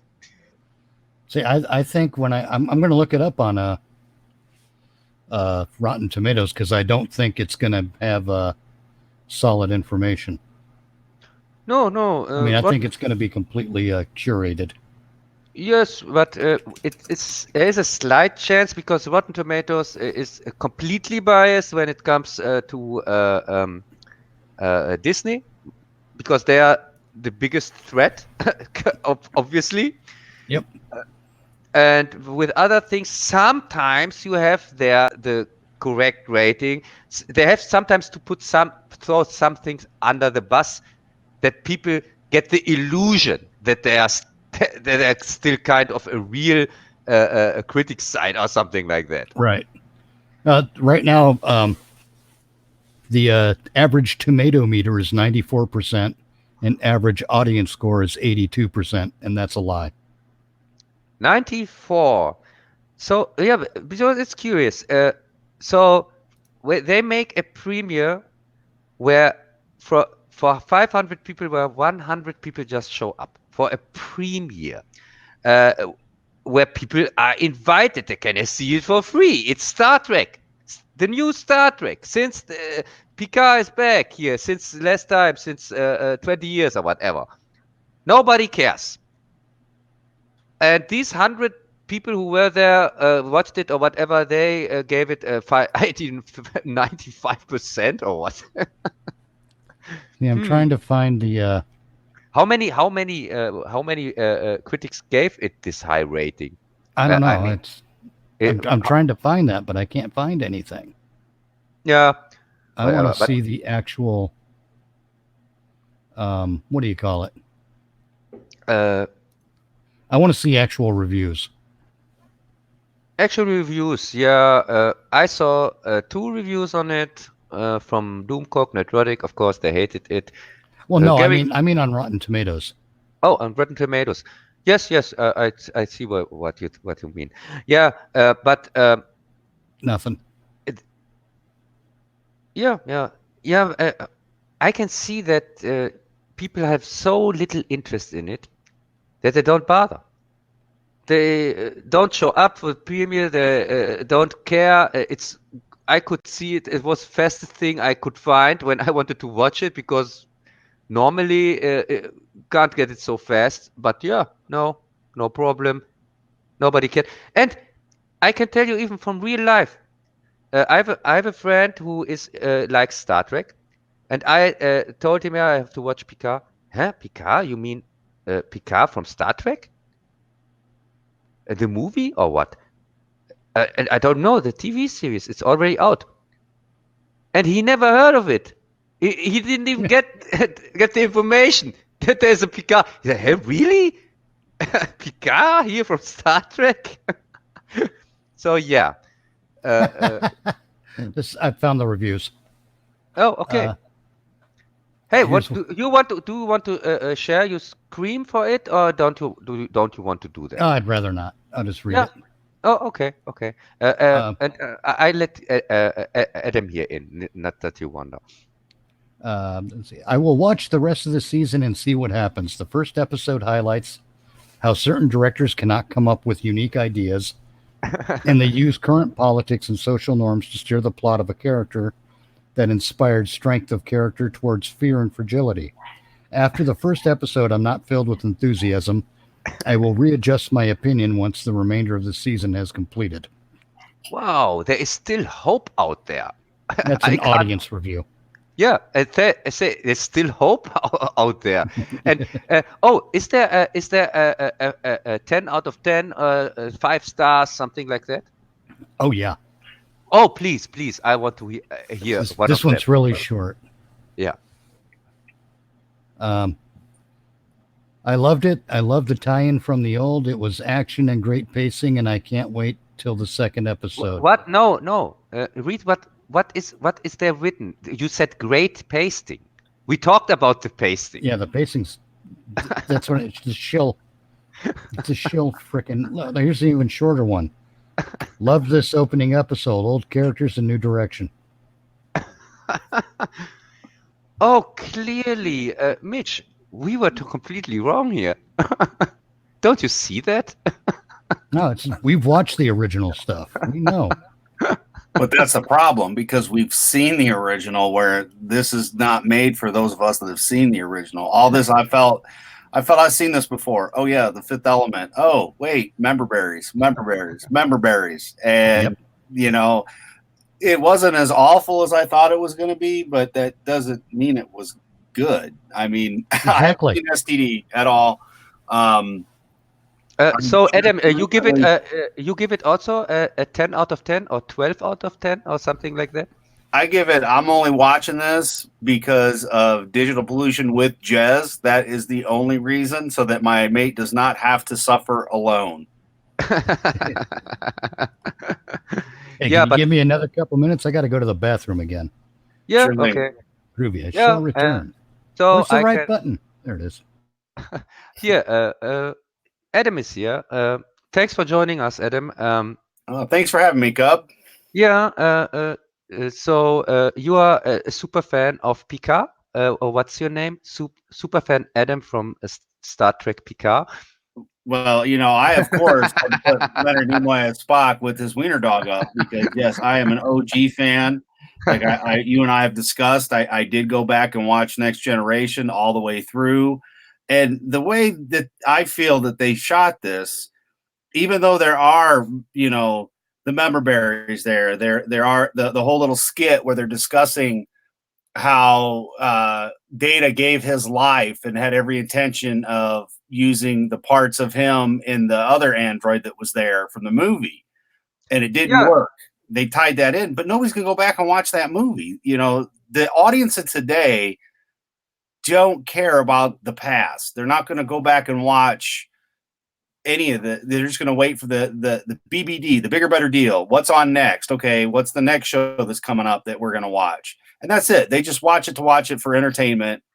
Yeah, but older fans don't find it entertaining at all when they do this, when they piss all over canon.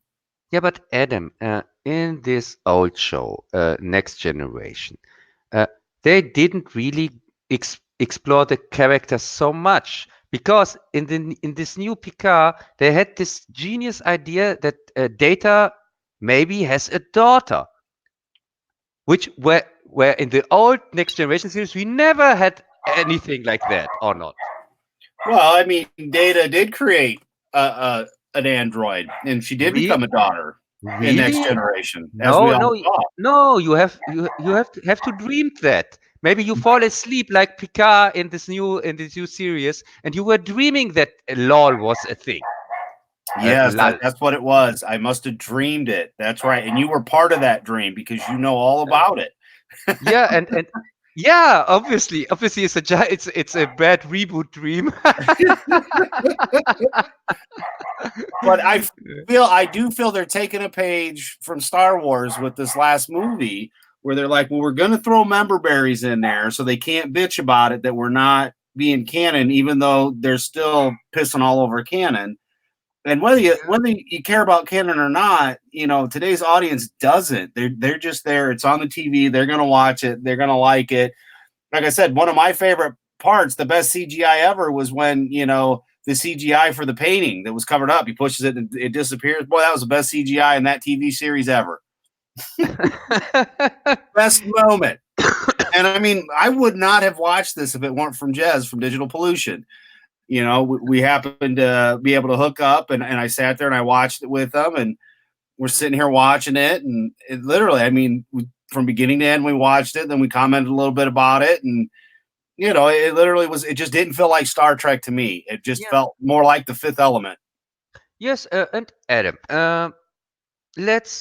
we avoided that till now, talking about that in this film where we talked about Picard.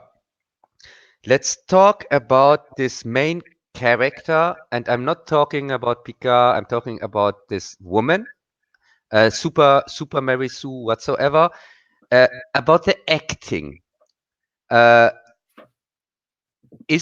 Was that a joke? Kind of? First off, I think she has the charisma ever with an actor. She comes off like a pumpkin or something like that, and her dialogue and the delivery, everything was like that, straight out of a soap opera, of a bad soap operas. Well, yeah, I mean, they had her act, okay, here's what's happened. Your boyfriend's dead. You're scared to death. And then you're going to kick ass. And that's it. Period. End of it. You're gonna talk to a little old guy, and then you're gonna run away, and then you're gonna go find him because you mean the scene when her boyfriend? I thought it was her girlfriend, but he came off like that. But when he died, and she was over his body, stared in the air, and said, "Why? Why?" You mean that scene? Yeah, and then from there she takes off, and then she goes and finds Picard, and it wasn't really like acting. It was basically just like, okay, here's the cliff notes. Here's we're not going to tell you how to act. Just do what you think you should do, and that's pretty much how it went. Number one being the dog, that was great. Yeah, he was the best thing there. Clearly. Yep. That was one of the best parts of the whole thing. It was great the way it opened, and when you're watching it and you're thinking, okay, maybe this won't suck, and then you're not even a couple minutes into it, and you're like, oh, this is gonna suck. And it's just, if you shut your brain off to what you know, and you just sit there and watch it visually, just watch it. You can't think though. Just watch it. To me, that's what today's audience is. Yeah, but to watch it really with interest, I think I need a main actress character whatsoever, Mary Sue, that at least has something. For me, back then when I saw the first trailer, teaser, whatsoever for it, and she appeared, I didn't even get that she's kind of important because she didn't look that way at all. She didn't came off that way. Thought, yeah. What? Well, of course, we know she's not important because she's dead, and now we're going to focus on the twin sister. So maybe she'll have, the acting chops versus the sister that was just scared because the boyfriend died and then activated and kicked ass and then took off. And maybe the twin sister is a real actress. Maybe. Who knows? Who knows? See, I have a different problem with some of this. Is that these actors? Okay, just never mind the production. The production's a joke. Yeah. But I kind of feel sorry for the actors involved because they're going to be stuck with this kind of crap on their resume. You know, I mean, it's not going to do them any favors in the long run. No, there will be it will be the Jar Jar Binks effect. Yeah. They will hide that from their resume. Try to hide the fact that they were involved in this piece of shit, and but that might be the highlight of their career. Yeah, but I tell you something. Star Trek fans, Star Wars fans, I don't think that they are forgetting so quick. Oh God, no! What these hacks done to our favorite franchise and Doctor Who fans for sure. You can be sure that, and you. By the way, Mitch, you are also a Doctor Who fan. Yes. But you're not from this, from real Who, not this so-called Doctor Who whatsoever.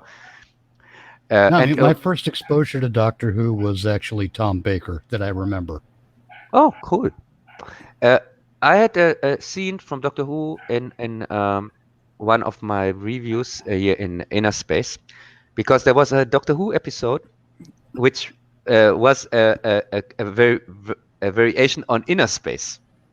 On Fantastic Journey. Sorry, Fantastic Journey is still. That one. Yes, Don't be lasagna. Yeah, and the thing is, I also talked in this review about Fantastic Journey and Inner Space, talked about the Doctor Who episode, which happened to be kind of the same plot, and I used that, and there was Tom Baker in it, and I liked this episode very much. I didn't see much from old Who. I have to have many episodes I have to catch up on, but I'm going to do that. But Doctor Who is a big property. I don't know if people are aware of that Doctor Who is the longest running science fiction franchise. Since 1963, I believe. Yeah, and has even compared to Star Trek has more episodes, I think.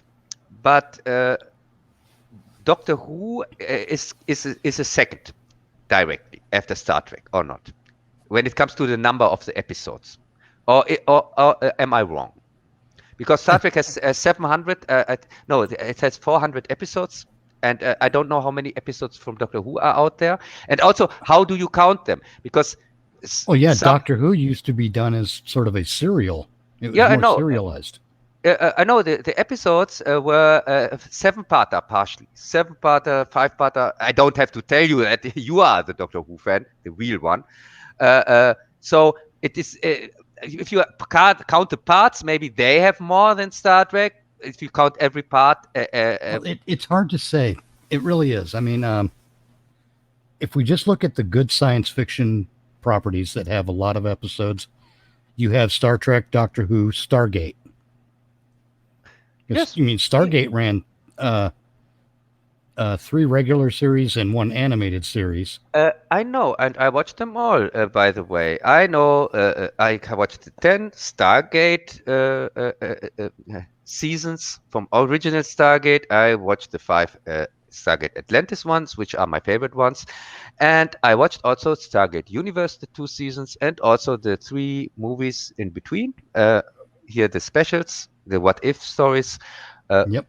which are also kind of liked. But I like these. I like the in between movies here from Babylon 5 more.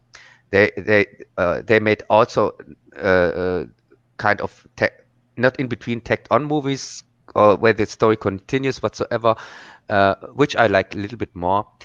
But yeah, just want to say that I know this property also. I mean, it's ironic that Star Wars is one of the bigger science fiction franchises, and it actually has fewer hours than the rest. Yes, and it's also was interesting. I didn't like Stargate the first 3 seasons, but the series really got really interesting when the Star Trek writers came on, and that showed. It really showed from season 4 or something like that. I really like Stargate. I thought Well, it was Stargate is still a good property, and I just keep hoping that they never try to reboot it. yeah. If anything, if they do more Stargate, it should be they should learn from what from the failures of Star Trek, Star Wars, and Doctor Who, and just do a new series.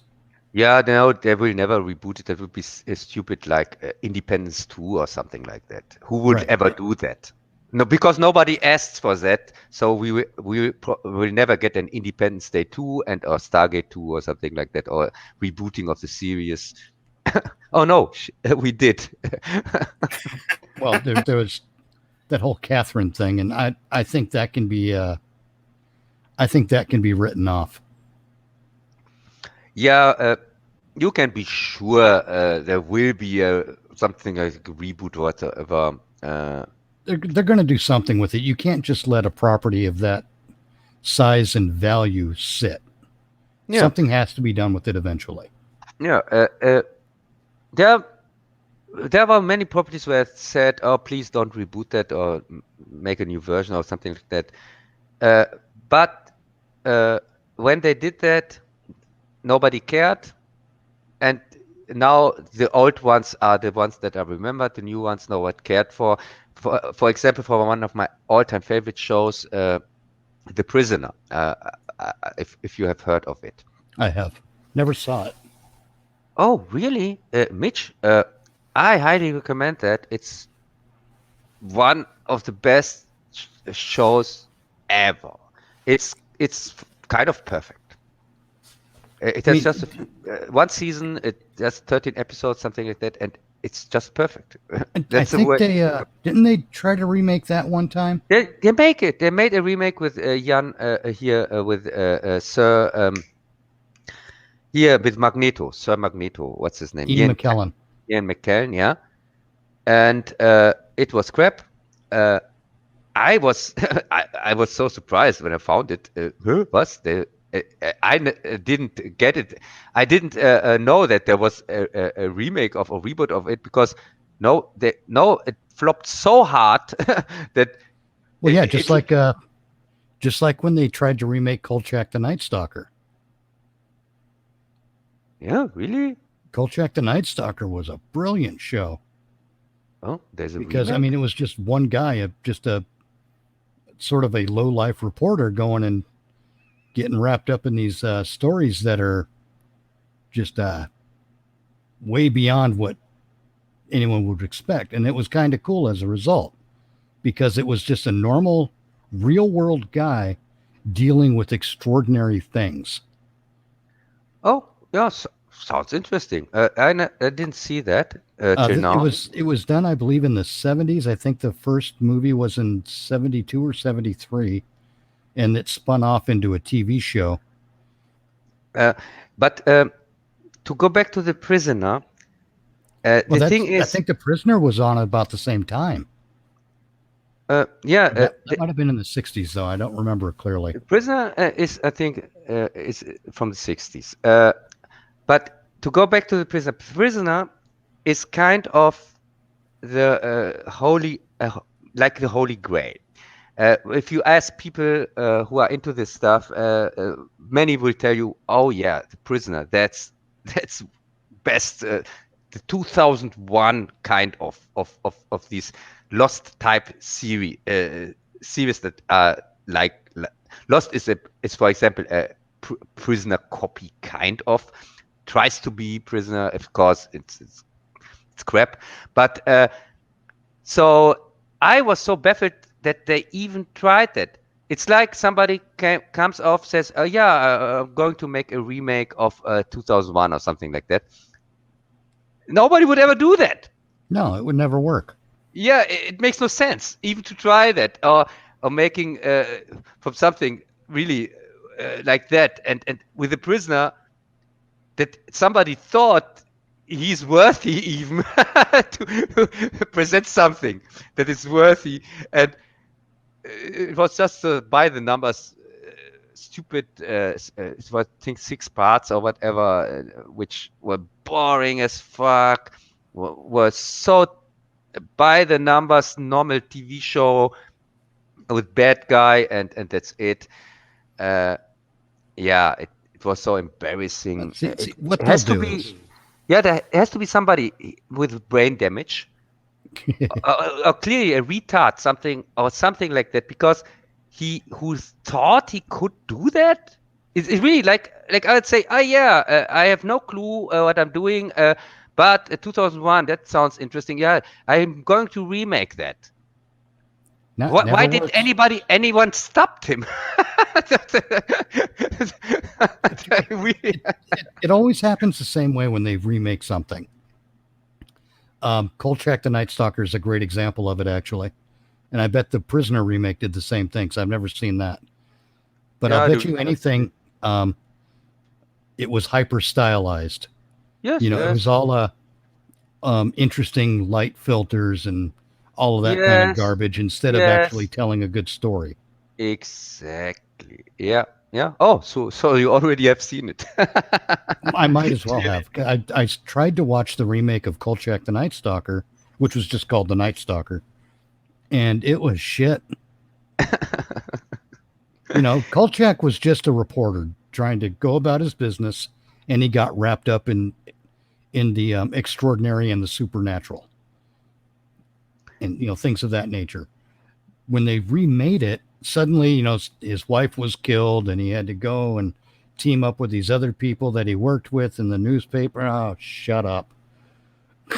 It just they all the stupid high school romantic subplots and. Yeah. Fucking knock it off. Sounds exciting. Well, no, it's the same reason I don't watch the Arrowverse shows anymore. They're too wrapped up in stupid teenage bullshit. Yeah, I watched Arrow. First and second season were good, and then when they started to make the other shows, they just took the money from Arrow. So the next season, I don't know, season 3 or 4, I think season 4, they had from a really big budget, they had split it with 2 other shows or something like that, which they plugged, and so it went from a big budget to kind of zero budget. In a way, yeah, but at least with Arrow you could do that, because Arrow wasn't it wasn't set up to be all the crazy superpowers and laser beams shooting out of people's elbows. Yeah, but you got instead of something with Arrow, you got most of the time people talking in hallways or whatever, like in typical soap opera, and barely any action scene. The plot stood still. Nothing was happening at all. Yeah, I well, couldn't. that's what I mean. That's the stupid teenage drama shit. Yeah, I Nothing couldn't happens, take it everyone cries. anymore. Yeah, because it's established this women arrow whatsoever, help us, I don't care. Then everybody started to become a superhero for no reason. Yeah, and it's just E- okay. It's enough. Everybody turned up with a costume. Out of nowhere, the normal people just, oh yeah, oh, I'm now this and this, I'm now this. Oh yeah, sure you are. Yeah, just put on a costume. You don't need any training. You don't need any skills. You don't have to be stronger or more skilled or whatever, like normal person. No, just put a costume on. And this costume also, pull it out of your ass or out of the script. Doesn't matter. Just show up and everything is fine. I almost think that that's what's happened with our Star Trek, Star Wars, and Doctor Who. Is someone saw that you could make these shows really cheap by just adding some crappy teenage drama and run with it. You can make a cheap show and the money will just pour in. But now that stuff wears out pretty quick. Yeah. It was out really, really quick. And you see that clearly. Doctor Who, I'm curious that it isn't already cancelled, because season 11, you didn't see season 11, but you can trust me on that. It was off. It's I believe it. Unwatchable. So I had a bet back then. When I saw the first episode, I thought, oh yeah, clearly this thing they will cancel it latest in a week or something like that. It's impossible that they are going to air all the episodes, because the first episode was, barely could make it through it. It was so boring. It didn't make any sense. You got this annoying, I don't want to even call them characters, because there was no characters. There were just people, which even that's the great tragedy of Doctor Who, actually, because it's got built into it a system where you can just renew the show every year, regardless of what happens. If your actor dies or becomes incapable of performing any longer, or just doesn't want to do the job anymore, the regeneration is a brilliant tool by which you can just throw in another actor and say, okay, here we go. And the mistake they made, I think, is they decided that when they throw the other actor in, instead of just making the Doctor a new character, they made Doctor Who a new type of show. And that, I think, was a mistake. Yes, and also there it was successful. Why change so much when it's not necessary? Why repairing things that don't need to be repaired? I don't understand this tactic. It's the same problem with Star Wars and Star Trek. These things, Star Trek is supposed to be a hopeful future kind of. It's even though we might run into, as in an episode of Star Trek, we might run into some kind of racism. It's the very hopeful and properly thinking Federation that solves the problem. It's not the Federation being the problem. That's why it was such an interesting thing when you'd have an admiral who went overboard. Because it was so unlike. And now it's the exception when an admiral acts like a normal person and not like a crazy person. Right. I mean, Admiral Ross from Deep Space Nine and Admiral Nechayev from TNG and Deep Space Nine, because she was in Deep Space Nine too. Those were good admirals. Yeah, Admiral Ross had his little run-in with Section 31, but there were interesting reasons for that to happen in that story. Yeah, they were good admirals. And then you had like Admiral Pressman, I believe his name was, and Admiral Dougherty from Star Trek Insurrection. And they were actual villains. Then even in the original series, it wasn't admirals then, though. It was commodores in the original series, like Commodore Decker in the Doomsday Machine. He wasn't a villain. He was messed up in the head because of what happened with his ship and his crew. Yeah, he was kind of a war victim. Yeah. And yeah, and I like this aspect of the episode. And please let's talk about section 31. Oh God, don't. So I don't have much time left, but these section stupid 31. yeah these stupid Oh hacks my these God. stupid hacks from Bad Reboot whatsoever and Klutzman and I hate this bunch really. Uh, you should put them into a rocket and send them directly uh, out of shoot the rocket somewhere far away from this galaxy. Yeah. Uh, Seriously. these hacks, so they see something like Section 31, which was a little bit more explored in DS9. It came, I think, first came up in. No, it didn't first came up in DS9 or not. It was. Yeah, it did. It did. Okay, so yeah, in DS9, I back then was not the biggest fan even of this storyline, this Section 31. I like that Bashir became a more screen time. I like that, but this Section 31 thing, I thought, yeah, but I could live with it.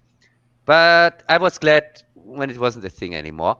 And but now they are running with that Well, see, completely. in the days of Deep Space Nine, Section 31 was kind of interesting because, even though we had like the Obsidian Order on Cardassia and the Romulans had the Tal Shiar, those groups were operating pretty much out in the open. That's because, the Cardassian government was a totalitarian regime. The Romulan government was similar to that. They were totalitarian as well. So it makes sense that they'd have a secret police that's not even a secret police force, but a military intelligence / police force that operated in the open like that. It would Yes, make sense. But yes, to have it in the Federation, that's more like a where it's more the rights of the people and all that good stuff. yeah, That made Section 31 more sinister in a way. yeah, yes, but I thought Section 31 is an equivalent to a Secret Service, just like Secret Service, NSA, whatsoever, which when you have a country or a state or whatever, and even if you have a federation, it made sense that they have something like that, even if that is a dystopian, not a dystopian future, a brightful future whatsoever, but still to stay a little bit realistic, maybe it makes sense that they have something behind this behind the scenes, who pull the strings, something like that. But in Star Trek, it was really also portrayed that Bashir himself, he constantly fought against them. Yes. Most of the time, he didn't trust them at all, and he treated them really like that, what they were, something illegal. Which I thought, yeah, okay, that makes for Star Trek sense. It's not just like nowadays. Yeah, of course, we have to be on the same side, like our secret services whatsoever, because they are doing everything for us, like they are portrayed nowadays. No, they aren't. They are criminals. But that's another topic for another time. Yeah. Well, no. So then Enterprise comes in, and they wanted to. Enterprise had that section of its run where they were, because they brought back the Ferengi, they brought back the Borg, they brought back Section 31. They were trying to boost the ratings, basically. I know. With Section 31, it made sense at least. Yes. You had to play a couple of brain games for it to work with the Ferengi and the Borg. Then you get to Star Trek Discovery. Yeah, please don't call it Star Trek. Well, I'm going to call it by its name, whether that name is accurate or not, whatever. But with Star Trek Discovery, Section 31 is an entire out in the open division in the Federation, so much so that they have their own special badge, and they're about 3 minutes away from opening up a gift shop on the promenade. Yes, and They're that out in the open. Yes, and they put adverts in journals, journals, and something like that, and That's why it's have this stupid in no, Discovery. and they have these people running out from home to home, flying from planet to planet, telling the normal citizens about, hey, have you ever find God, or have you heard of Section 31? We want to help you. Yeah. They have Yeah, all that's these basically- fancy stuff. They're basically like, hello, have you heard from Section 31 today? Yeah, We're here's my going badge. door to door to offer you vacuum cleaners. Yeah, and here's the telephone number. Here's the email address. You can find one of our representatives at your convenient, And we have it became a fucking hotel chain. Yeah, we have a 24-hour hotline. You can call anytime when you want, or beam just in. You know, we they are call there you for on you. your cell phone, be like, "Hi, we're from Section 31. We'd like to talk to you about your auto warranty."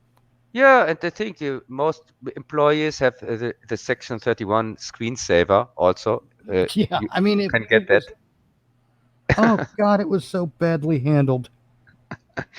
Yeah, And that's but with- because these people just don't get it. They don't get that that the Federation is supposed to be the bright spot in the future, and something like Section 31, because of the bright spot, would have to be kept under wraps and very secretive. Yeah. But no, because it's wide open and out there for everyone to see, it tells us that the Federation in Star Trek Discovery is really a big piece of shit. It's a tyranny. Yeah. It's it has nothing to do with Star Trek at all, because of course, old Star Trek or real Trek is not realistic. Yes, it's not, and it isn't supposed to be, because it's a hopeful view into the future. Right. It hasn't. I just hope they return it to that. And the same goes for when it comes to DC and Man of Steel or Superman. Superman is not supposed to be realistic. Oh, he's not supposed to be dark and gloomy. He's supposed to be the hopeful character. Yes, and it's not a brilliant idea to say, this is a hopeful character. I have a brilliant idea. Why don't portray him dark and gloomy? No, that's not a brilliant idea. No, You're just that only doing works the for opposite. Batman.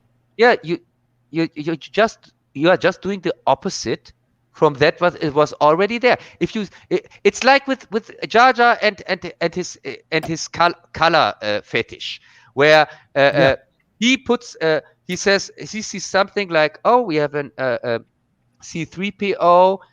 Let's put a red arm on him, because but so what? Just because to sell merchandise whatsoever, has no we did something new. No, you didn't. You just changed the color. Yeah. It's not C3PO original. arm, though, was explained in the Lego Star Wars game. Just so you know, Cub. What? Really? Yes, sorry, sir. that does not make it okay. I'm not saying it does. I'm just explaining that there was a storyline in the Star Wars Force Awakens game that explained the red arm. No, it was not good. Yes, it was stupid. And yes, let's just do it for more merchandise, because that's what I believe they did too. Hey, let's just go ahead and paint his arm red because we can sell them so people will buy this shit because, hey, they love it. Yeah, let's paint 3PO's arm red so people will buy the Rose Tico doll. Mm-hmm. Yeah, but I can agree on that. Something is in the TV series or in the games or in the comics or whatever. The movie has to stand on its own. If it's not in the movie, then it's not there. So well, that's just it. People aren't going to buy the toys and merchandise just because there are toys and merchandise. You have to create a property that people will love, and none of them are doing that right now. Yeah, but don't you think people urgently want to play with dead Han Solo, dead Luke, dead Yeah. What one? Yeah, they can Oh, the sell crash. the Luke Skywalker faded into the Force action figure by just selling an empty package. Yes. Oh, you mean a mystery box? Yeah. But on that note, but we got already the empty package with Force Awakens. Yeah, no kidding. I do have to take off. I've got to eat and plan out some stuff for tonight. Yeah, and thanks that you stayed so long. I also going to end the stream here. Okay. Because we are 4 hours on. Oh yeah. Yeah, but talking about exciting things like new Doctor Who and Picard, the time just flies by. Yes, it does. All right, I'll catch you guys later. Take Okay. care. Have a good night. You as Yo. well. Bye, Mitch. How the hell do I get out of here? Oh, there. See ya. So for the stream, I say goodbye and thanks for joining us here and showing up. And Adam, do you have something to say at the end? Well, thanks everybody for coming to Cubs Corner. It's been a great show. Hope y'all enjoyed it. We had a blast. Take care, everybody. Hey, that was Brent with a red arm. Brand That's new right. Brent. Yeah, because I'm original. Clearly. So, bye for now.